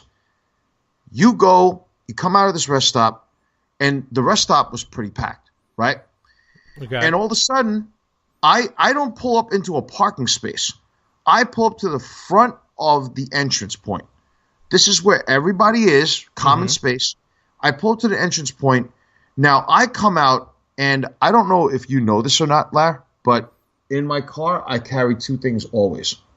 Number one, I carry a pocket knife. I carry a 5-inch blade. It's what they call like a spring-loaded knife. Okay. Kind of like, the thing that where you press a button and when you push it down, it comes out. Yep. You know what I mean? Those are guys who don't know what that is. And I also carry one other thing. This is highly illegal. I shouldn't be carrying this, and I actually may actually put it out of my trunk now. But do you know who Zatoichi, the blind swordsman, is? No. Okay. So Zatoichi is a Japanese character. He's a blind swordsman who roams around the Edo period, the samurai period of Japan.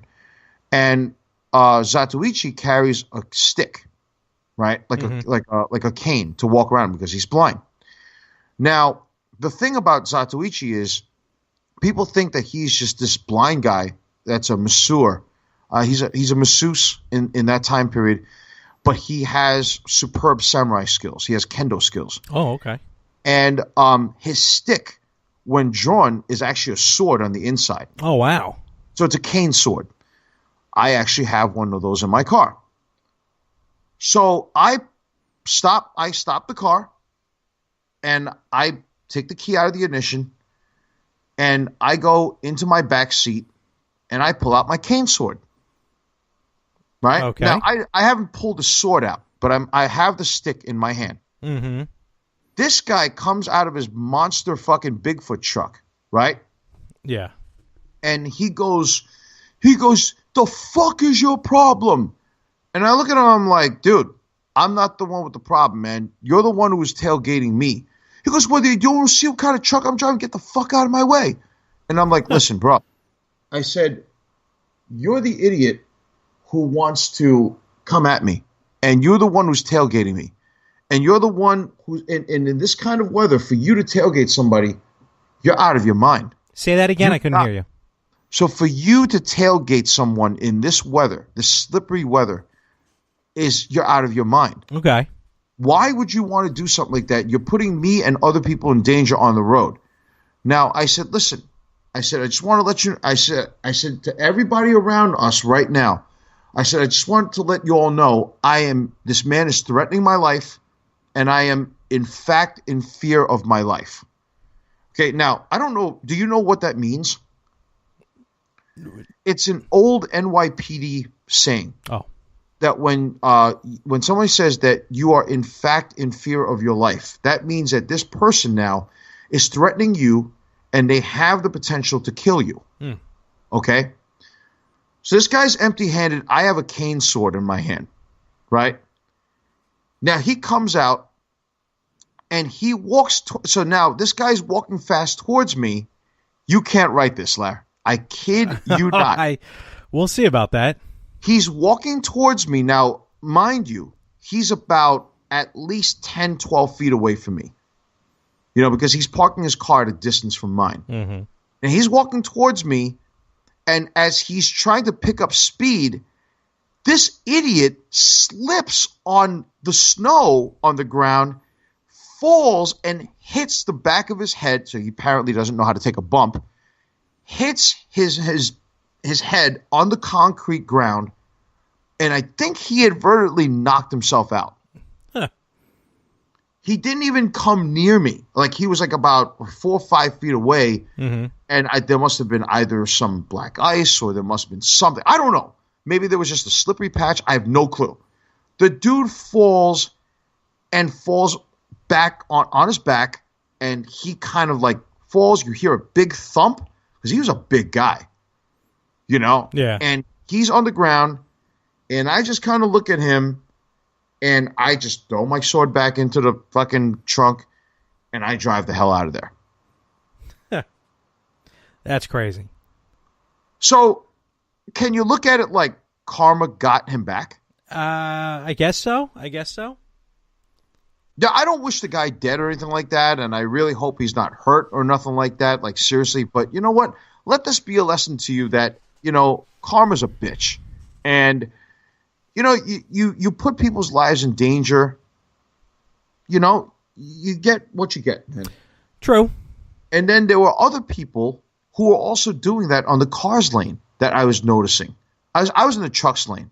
Okay. But in the car side, do you see these fucking people who are, like fucking tailgating one another, and they're driving really fast? I'm like, why would you do that? You know? Some people are just nuts. It's stupidity. Pretty much. So you know pretty what? much. I have a question for this jackass who drove this monster truck yesterday in Jersey. Do you know what happens Oh, boy. when idiots like you try to intimidate and try to harm others, and you have a problem, and yet you know what? Karma got you back. You know what happens, huh? What happens? Big, dumb, blithering dipshit. You just got chewed out. Oh. Chewed you. out. Tough, too, man. Woof. You got chewed out, and I wonder if the bump in the back of your head, whatever the hell Gorilla said, the external occipital protuberance? Yeah, I wonder if that's hurting you, fucker. So that's my episode of Chewed Out. Oh, right. Man. All right, so that was my Chewed Out segment. So as an extra added bonus, and by the way, the extra bonus or the taken care of I was talking about in the beginning was that moron actually hurt himself. But that was funny. Anyway, so we have an extra added bonus this week because this is not one of these regular segments that we do. So someone wants to take it a step further here, and they want to do a little something here. So Larry, why don't you go for it? Thank you for giving me the floor, if you will. If you will. If you will, baby. Earlier, I was talking about the good experiences I had at Ace Comic-Con this weekend at the Nassau Coliseum out here on Long Island. A lot of good stuff. The vendors were awesome. The talent, fantastic. Nassau Coliseum, great job doing it. But Ace Comic-Con themselves, and this is the first Comic-Con for Ace Comic-Con. To say they dropped the ball on this thing would have been better than what happened this weekend. Because they just completely, Ace Comic-Con just did an absolute disjustice to those of us who bought VIP tickets to a lot of these meet and greets on Friday. Really? How so? Basically, to kind of put the cart before the horse, some VIP ticket holders waited outside in like mid to low 30-degree temperature for some people for over 3 hours. And Whoa. General admission flew right in. So what happens is basically for VIP, like I got VIP tickets for The Undertaker. And there were different VIPs for the Hardy Boys, for the Bella Twins, for the Justice League, Gal Gadot, Henry Cavill. So there were different VIPs. With VIP, you get a special lanyard, a special VIP pass, you get the photo op, autograph, and I guess depending on who the VIP was for, you get some other little cool things. Like for The Undertaker, they gave us this nice poster. Oh, nice. Which I guess I nice. could have gotten autographed. Right. They gave us, like for The Undertaker, an Undertaker logo lanyard, keychain, I should say. Not keychain, necklace. Pendant. That's what I'm trying to say. Pendant. So they gave it in a bag, that you had to pick up. So I figured the holdup was people would get scanned in and then they had to get their bag. So I figured that was the holdup. Well, when I got there to Nassau Coliseum, I got there at about 3:15, 3:30. Now, the door, we were emailed, we being the VIP people, were emailed from Ace Comic-Con saying that the doors would be open at 3 p.m. to get your ticket and then 4 p.m. to enter the con, which is fine, no problem. Even though I was messaged directly from Ace Comic-Con saying that I could pick my VIP ticket up anytime after 12 noon on Friday. And I was off on Friday, but I was like, you know what? I'll just go later. And I only live like 10 minutes, 15 minutes with traffic from Nassau Coliseum. So I get there, and the line's already almost lapping around itself. It's looping around itself. Oh, wow. Yeah, it was a lot of people. So I'm like, wow. And it was such a short line for general admission. I'm like, this just doesn't seem right that there's so many VIP and so little general admission. Well, 4:30 rolls around. Doors aren't even open yet. So now we're like, what's going on here? Because it is cold. I was not expecting to wait outside for an hour and a half, let alone for me, almost 2.5 hours. So the doors still closed, and I messaged Ace Comic-Con. Now, to their credit, they do respond to their messages and their Facebook posts. Now, this is before they started deleting all the negative Facebook posts about Ace Comic-Con. Oh, man. So I emailed them, or I messaged them on Facebook, and I'm like, hey, what's going on here? It's 4:30. Doors aren't open yet. We were supposed to get our tickets at 3. So they respond, well, doors were always going to open at 4. I was like, no. For VIP, they were going to open at 3 for us to get the tickets. And what was cool was I wasn't the only one complaining. Normally, I'm the only one complaining. I was not the only one complaining because other people in the comments to my original post were posting screenshots of the email saying that they were supposed to open at 3 o'clock. And they were deleting them? Pretty much.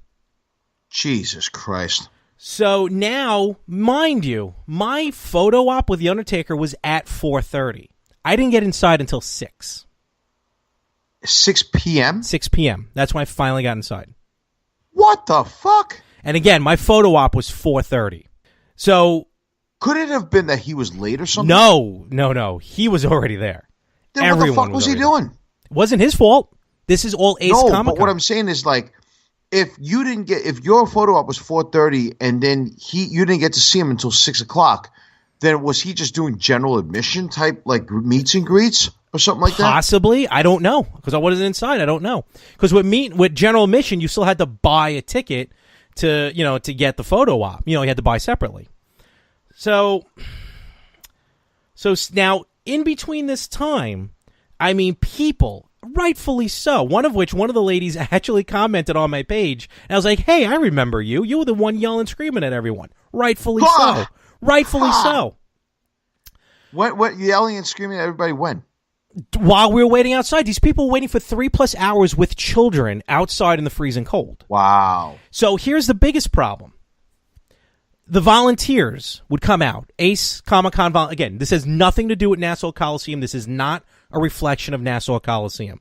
The Nassau Coliseum people, the workers, they did a tremendous job, and they did everything they could to keep everything in order. They got a little bit of the shrapnel. They got a little bit of the fallout, if you will. But in the long run, it was not Nassau Coliseum's fault.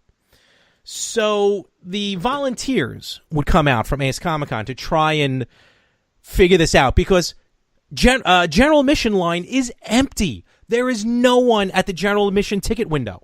But there are still tons of people on VIP, and we haven't moved for like an hour. Literally, have not moved for like an hour. Motherfucker. So they all come out, and of course, as soon as they come out, people are like, what's going on? Why are we still outside? We paid over $300. Why are we still outside? Missing our photo ops. And of course, they would say, don't worry, everyone's going to be, their photo ops will be honored. All photo ops will be honored. But they couldn't give a straight answer as to what was happening. So then all of a sudden, people would be like, hey, they're saying if anyone has children, go ahead of the line. Oh, excuse me. By the way, only one set of doors were open. What? Only one set of doors were open for VIP. There was about 3 sets of doors open for general admission. That's fucking bullshit, man. And they had barriers set up for multiple lines at VIP, but only one was open. Bullshit. So now all these little rumors start happening. Someone goes up to the front, comes back and starts telling to the crowd, hey, look, if anyone has small children, they're letting them in. Which, you know what? I don't have a problem with. Small kids, they should not be outside in the cold. No problem with that. So they would start to get off the line and walk ahead. Then they started to walk back because apparently that was misinformation. So that's one thing. Now, there was a small number of people, so they can pretty much get back in line where they were. Here's the first major mess up of Ace Comic-Con. Well, the second. The first was them thinking how they had it running was proper. What happened is someone said, because there was WWE VIP and then there was like some other VIPs. I forgot who else was there, but non-WWE VIP. So they said, if you have WWE VIP, go over to the general admission line. So a ton of people, like half the line, goes over to the general admission section. We go over there, and then they're like, all right, form 2 lines, and if you have WWE VIP, you're lining up over there, meaning where we just were. Oh, my Lord. So now you have probably hundreds of people who ran over to one side, now have to go back. God help you if you're getting back in the order that you left. And there was still a small group of people, and this one woman, again, God bless her. I am behind every word she said, and I have no complaints with how she was acting because she was pissed, and rightfully so. And she's like, I want to speak to a manager of Ace Comic-Con. No one came outside. Jesus. Not one representative besides the volunteers came out for Ace Comic-Con. That was a higher up. A couple of smaller workers, but you can see it in the face of the workers. You can see it in the face of the volunteers. They did not care. Wow. In fact, there was a couple one volunteer was running around thinking it was a joke because she came outside, but like she couldn't get back in. Like she needed to get back in, and she was just running around laughing. Like, oh, I can't get inside. Well, you know what, asshole? None of us were able to get inside. So it just became such a clusterfuck trying to get in. Now, when I messaged Ace Comic-Con on their Facebook, and I'm like, what's the holdup? They claim, first, the original claim was they weren't set up yet. That's why the doors didn't open on time. Meanwhile, they were live on Facebook a few hours earlier saying, we're ready to go. We're just waiting for the doors to open. So that's one. Then they told me directly on Facebook, oh, the fire marshal wouldn't let anyone in yet. Really? It's a hockey arena that normally holds 13,000 people. That has never had a problem before letting that many people in. And the fire marshal's going to have an issue for a couple of thousand? Let alone getting in one at a time? So that was another bullshit answer. The one I heard from one of the security guards, now I will go on record saying I cannot validate that this was the reason. So this is just speculation that I've heard. I cannot back up, but I feel it could be what happened. Supposedly, when people on the back of the VIP line, when they saw that general admission was empty and they were waiting online for like over an hour, maybe more, they got off the VIP line, went over to general admission, went in the general admission entrance, bought a general admission ticket. So they bought an extra ticket on top of their VIP. Then they would cut over to the VIP section to pick up their stuff. And that's what was holding up the line. Again, no... And they allowed that to happen, though. No, there was no recourse, no accountability from Ace Comic-Con. That's stupid. That's really stupid. I finally get inside now. I get inside, and I'm like, hey, where's the photo op? I had to ask 3 different people who were wearing Ace Comic-Con shirts. I'm like, where's the photo op? Not sure. What do you mean not sure? What do you mean not sure? Nice. So I finally find that, which was downstairs in the exhibition hall. Okay. I go downstairs. I do that. I meet The Undertaker. And now this part I'm used to because it happens at every con. You kind of get rushed through. Like, I really didn't have time to talk to The Undertaker. I went in. Okay. I was a VIP, so I was able to... there was a VIP line, which basically just meant you went in front of everyone else. Right. And went in, shook The Undertaker's hand, say, hey, how you doing? It's an absolute honor to meet you. You're an absolute legend. He said, oh, thanks. Took the picture, and I was whisked away. I told him I'll see you later for the photo, for the autograph. And then I was whisked away. I probably saw him for like 30 seconds. I'm used to that. It's part of the gig when you go to these conventions sometimes. I have no problem with that. So okay. Now I'm walking around the showroom floor, and the showroom was small. It wasn't a lot of vendors, which I'm fine with. A lot of good stuff. A lot of people had some cool stuff for sale. What happens is they had the autographs up on the concourse level, like when you enter the arena, when you walk around, you can walk around the arena. Yeah. And then because I didn't put two and two together till I saw it, that's when I realized, oh, let me get up there now. The people, they were sitting, the people in the arena seats, for the autograph sessions to wait. Sure. So I was like, cool. If I can sit, I'm good. I'll wait here forever. So I go, and I'm in the first section. So now I'm waiting for Undertaker autograph, and now they delayed the photo ops. So Taker was down there a little longer than he was supposed to because my autograph signing wasn't supposed to be till 6:30. I didn't get the autograph till about 8, a little after 8 o'clock. Oh my God! So now they're going through the rows.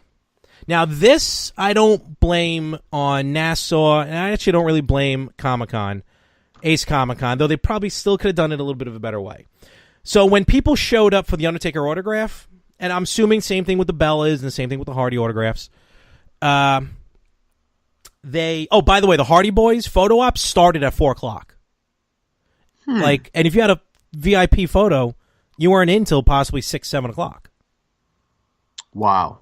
So they sit us all together. Now, there were 3 autograph sessions. Group A, Group B, and then general admission.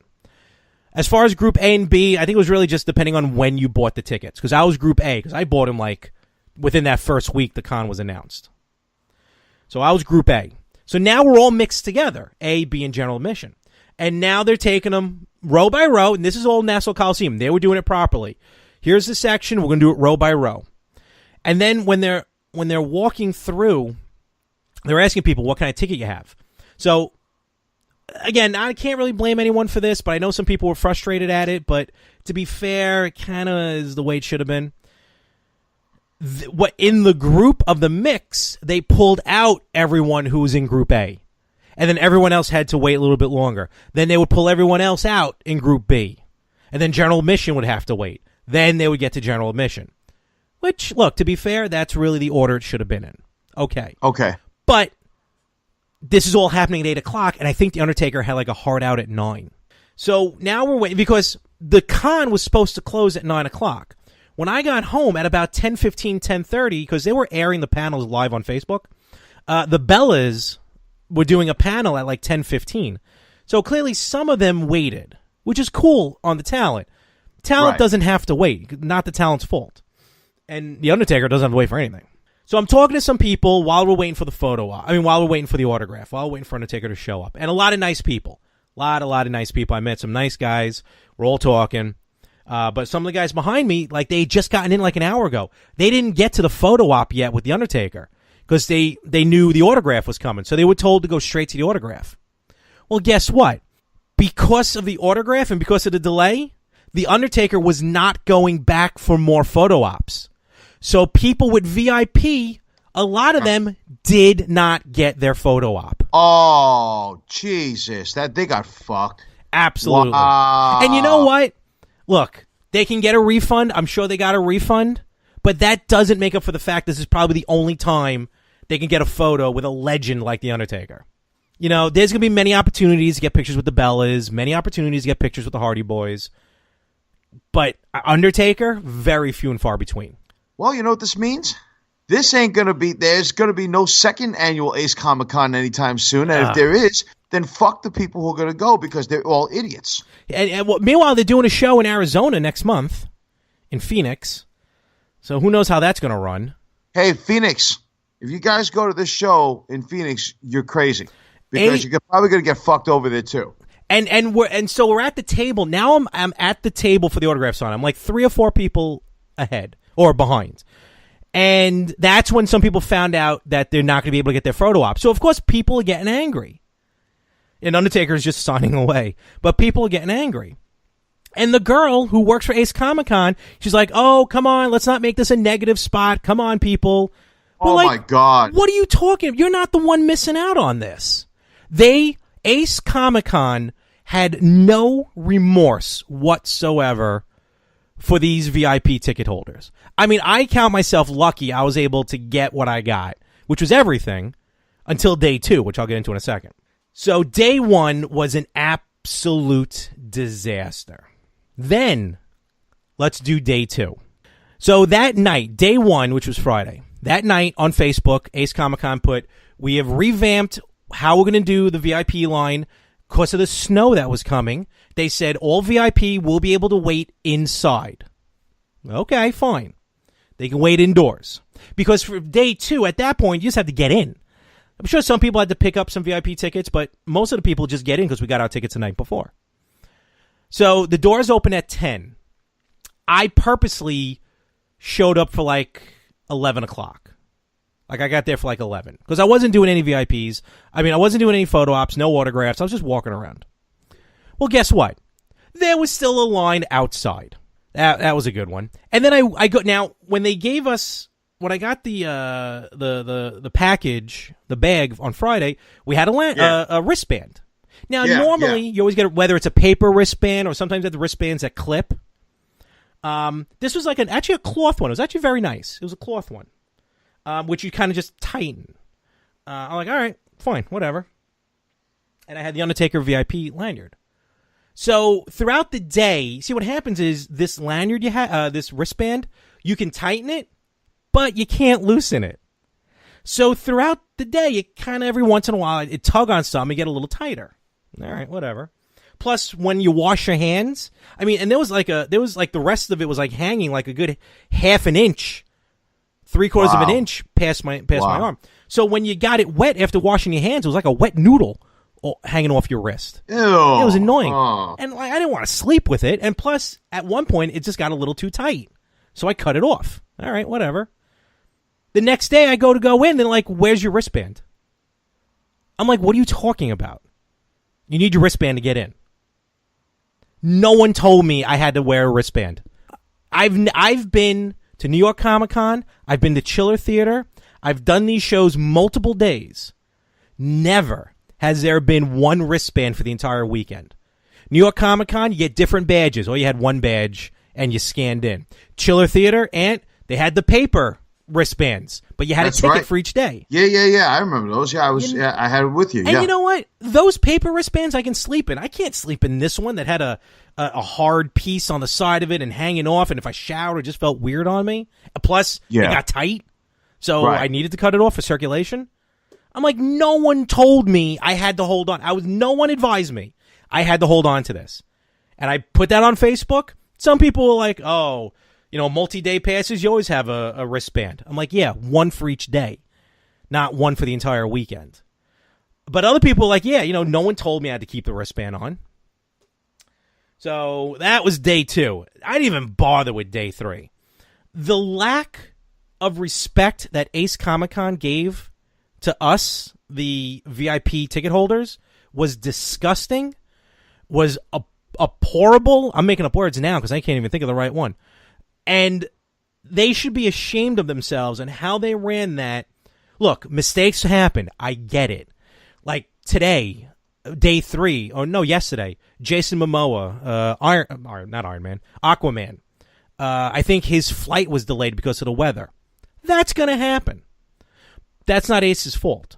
Ace Comic Con had control of how to get people in the building, and that was done terribly. Absolutely terribly. Wow. Jesus. As much as I'm happy I finally met The Undertaker, I mean, he's a legend. An absolute legend in the business. I don't care if you don't like WWE, like you prefer indie wrestling, you prefer Japanese wrestling, you prefer ultra-violent wrestling. But I think and correct me if I'm wrong, I think everyone has respect for The Undertaker. Of course. How do you not? He's one of these guys who I have no problem him being a part-timer. Right. I'm cool with him being at Mania. I mean, I think last year was his last one. He deserves to go out on a high note, which even on a losing part, it's fine. But that experience, I'm happy I got the experience to meet him and get his autograph. But Ace Comic Con will forever have an asterisk on that with the dealings I had with Ace Comic Con to get in the building and to battle through that. And I just never heard people yell and scream so much. Where a lot of volunteers almost were like, when they were outside, they were like, That's it. I'm going back inside. Like, wipe their hands of the whole situation. Jesus. It was just terrible. And do you know what happens, Ace Comic-Con, when you show disrespect to us VIP ticket holders? Oh boy. Do you know what happens when you grossly miscommunicate and grossly treat us with misconduct? Huh? Ace Comic-Con, you done fucked up now. Ace Comic-Con? You've just been chewed out some more. Yes! Fuck you, Ace Comic-Con, you sons of bitches. I could have wished that we fucking anti-USW would have been there. We'd have thrown that prick organizer off the fucking top of the Nassau Memorial, Veteran Memorial Coliseum. That prick. I never heard so many people on social media and in person complain about a group. And I'm talking the vendors said they had problems with Ace Comic-Con. Jeez. I didn't have long to talk with the talent, so I couldn't talk to them. But just people inside complaining about Ace Comic-Con. They could not do anything right. And it's ridiculous. We were the guinea pigs. Long Island were the guinea pigs. Horrible. You know what? Anybody in Long Island, anybody within Phoenix, anybody within the tri-state area, do not go to New York. Excuse me. Do not go to Ace Comic-Con. Please do not go there. But I will say this, though. Ace Comic-Con, like I said, I got a lot of cool merch. But I also finally, because I first saw her cosplay at New York Comic-Con, and I knew she was heading to Ace Comic-Con because I do follow her on Instagram, not in a weird, creepy stalker way. But I do have to say that finally I got to meet Supergirl on Facebook. She is Lainey Jade, and you can find her on Facebook and also on Instagram at Lainey Fenny, LANEYFENI. She's a great cosplayer. I mean, she's beautiful. She cosplays as Supergirl. I've seen her do Thor. I've also seen her. Today I think she was doing Aquaman, cosplaying that is. And I follow her on Instagram. Commented on some of her photos. Again, all proper. She's responded back a little bit. Nothing major. But I got to meet her, and I got to talk to her for a couple minutes. She's an absolute sweetheart. She is a doll. She's a wonderful human being. It was funny because when I was talking to her, she started to get a little bit of a crowd around her. So I'm like, you know what? I will let you be with your people who call for you. She was like, "What are you talking about?" And, nice. Again, I'm just a blip on the radar, but I was very happy to finally meet her because I was very nervous to say hi back at New York Comic Con, but I worked up the balls to finally say hi at Ace Comic Con. So that was a highlight of my day too. Well, that's good, man. I mean, there's only one cosplayer I want to meet, and her name is Leanna Vamp. She does like a Stormtrooper, Freddy Krueger. Mm-hmm. She does like a lot of different. She does Ash from Evil Dead. Oh, nice. So yeah, Leanna Vamp is pretty well known. I follow her on social media. I think she follows me on Facebook. Or Instagram. I'm not sure. Mm-hmm. But that's awesome, dude. So but Ace Comic Con, thank you, fuck you, bye. There you go. Exactly. Well, ladies and gentlemen, there's only one last thing for us to do, which is to take care of our fans. So we're going to make sure that we got some fan mail here. I just want to answer a few questions now. Like I said to you last week, the fan mail is piling up, ladies and gentlemen. It is piling up. Okay, so fans, we do this email segment for you, the fans. It's, you guys have a voice with us. And there was one question in particular that I really, really had to answer this week. And I think that this is going to be a little lengthy, so I'm going to just concentrate on this one question this week, and then we'll pick it up and go get on with it for next episode, on episode number 13. Lucky number 13, right? So this comes from Sabrina, who writes to us from, not too far from you, buddy. She writes to us from Hicksville, Long Island. There you go. That's Notaro territory. So Sabrina writes to us from the Hicksville territory in Long Island and says, hey, guys, love the show. There's a question that I need answered that is burning inside me, so I hope you guys can help me out. And Larry, this is what she writes. Okay. There's a guy I like a lot, and he belongs to a karate school. The question is, should I join so I can get closer to him, or is this a bad idea? Your thoughts. Best regards. Okay. I have been waiting for this question for quite some time because this is one of those hardline questions that actually should really be broadcasted on the Better Half. But we might as well just let me just say this. There's two ways you can look at it and two ways only. There's a guy's perspective and there's a girl's perspective. Now, for the women out there who really, really don't exactly know how guys feel about this, for a lot of women, they either take it two ways. Either martial arts is very serious, they're practitioners, they're fighters, they're training to be, they're there for fitness, they're there to achieve a goal. And then there's another way. There are a lot of women who go to these classes because they want to check out the guys. They want it to be a social scene. They want it to be like some type of like a networking scene. Well, guess what? That's not how guys look at this, because I would hopefully like to say that, you know, most men go in there to train. A lot of guys go in there, and if they have girlfriends, they don't want their girlfriends training in the same school because they want to get the hell away from them for a little while. And it's kind of considered like personal time, me time. Now, if you do have a couple in there, keep in mind that it's kind of shitty because if most of the time a girl is the lone student, maybe with one or two other girls, and then the rest of the guys. And if you're a hottie, right, and they see you doing martial arts, that's pretty awesome. And you know, as a guy bringing his girlfriend to a school, you may be a little cautious, a little insecure that other guys are going to try to talk to her, or when another guy's pairing up with her and they're, let's say, doing sparring or a drill, you're not going to be paired up with your girlfriend most of the time because there's so many people.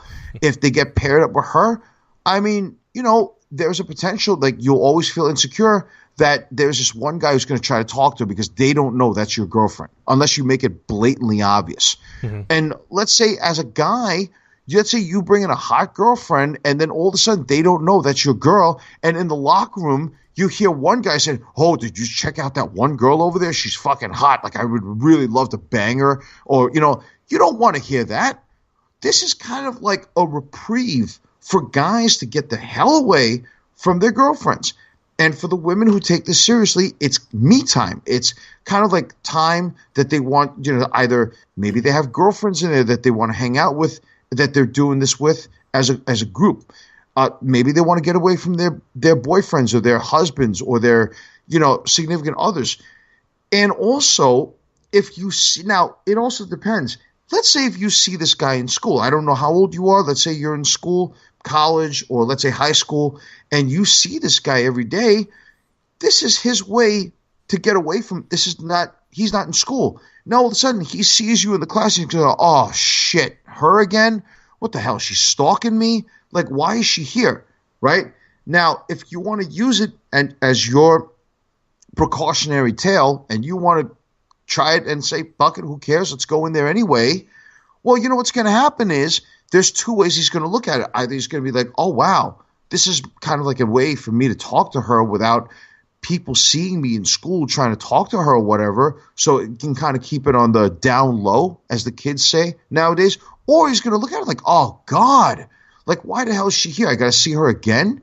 You don't want to be overbearing either, you know, I'm guessing.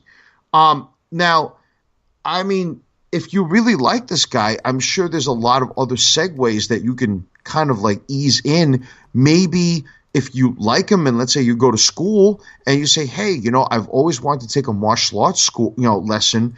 And, you know, would you happen to know any schools or something like that and try to ease in your transition?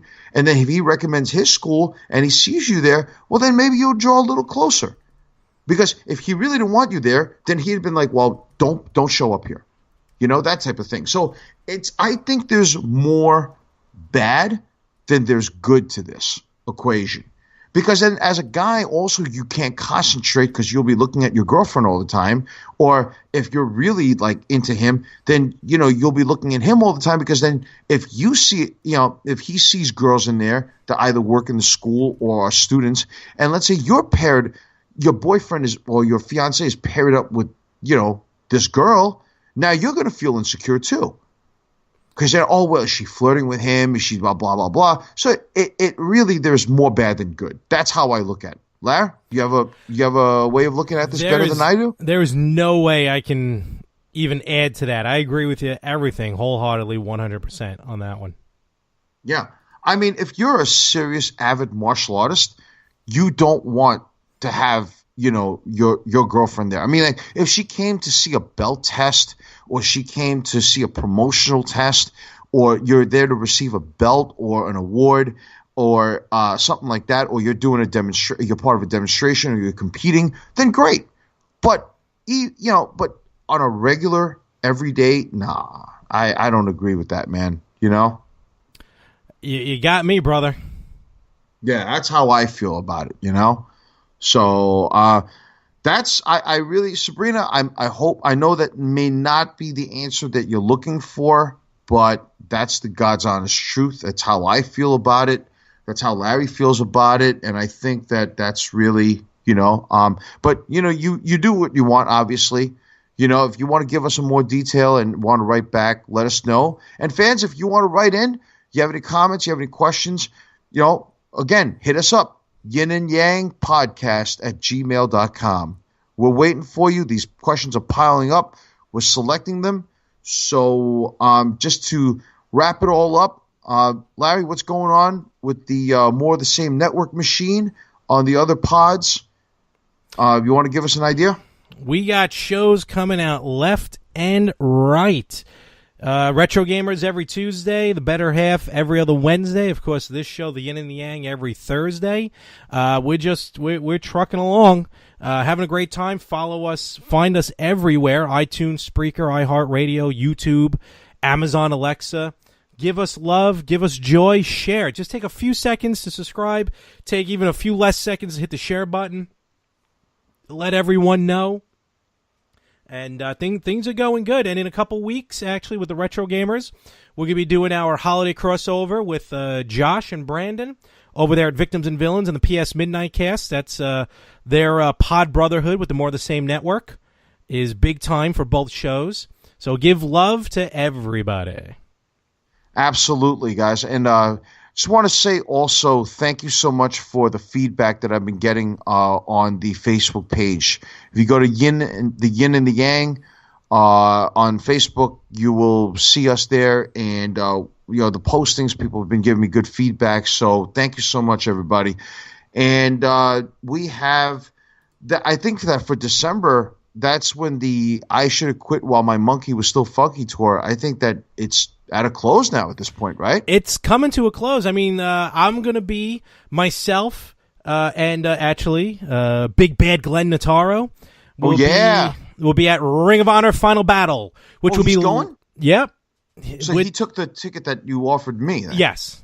Okay, I'm glad that you're going with somebody, man. It's awesome, dude. Yep. Awesome. And Ring of Honor Final Battle will be live from the Hammerstein Ballroom in New York City Friday night. December 15th, start time, bell time, 8 p.m., pay-per-view at 9. And, of course, you can watch on pay-per-view, Fight TV, or at ROHWrestling.com. In the main event, it will be the American Nightmare Cody, representing the Bullet Club, defending the ROH World Championship against Dalton Castle. We do not endorse, nor are we endorsed by Ring of Honor. So only Larry endorses awesome. Ring of Honor. So that I got that happened because me and you will be at the Raw 25th anniversary on on January 22nd. Yes, and that happening. Well, that is actually well, we're talking about 2017 dates. I mean, is that all as for far us? as 2017, no. Ring of Honor is it for me. Okay. Now, we got a few dates coming up for 2018, which we'll announce at the beginning of the new year, and all that. So a lot of people have been asking us about Sunday, December 24th is Christmas Eve, and let's see, New Year's Eve and Christmas Eve is on a Sunday actually this year, right? So Christmas Eve is December 24th. Yeah. New Year's Eve is December 31st. People have been asking me personally, like, are you guys recording on those days? Are we going to drop new episodes? How's it going to work? We'll have to figure that out. We definitely will. And we don't want to drag this on forever. So I think we've depleted the resources, right? We'll see. We'll see what happens. We may be able to do something a little early. All right. Absolutely. So for everybody out there, please take care of yourselves. Eat right. Work out, ladies and gentlemen. Take care of your body, for your body is your temple. If you have any questions, just hit us up on the email. On behalf of my co-host, we just want to say thank you so much. We love you guys. Thank you for the love. And have a great week. And we will see you on the next episode. And you can't teach that. Peace.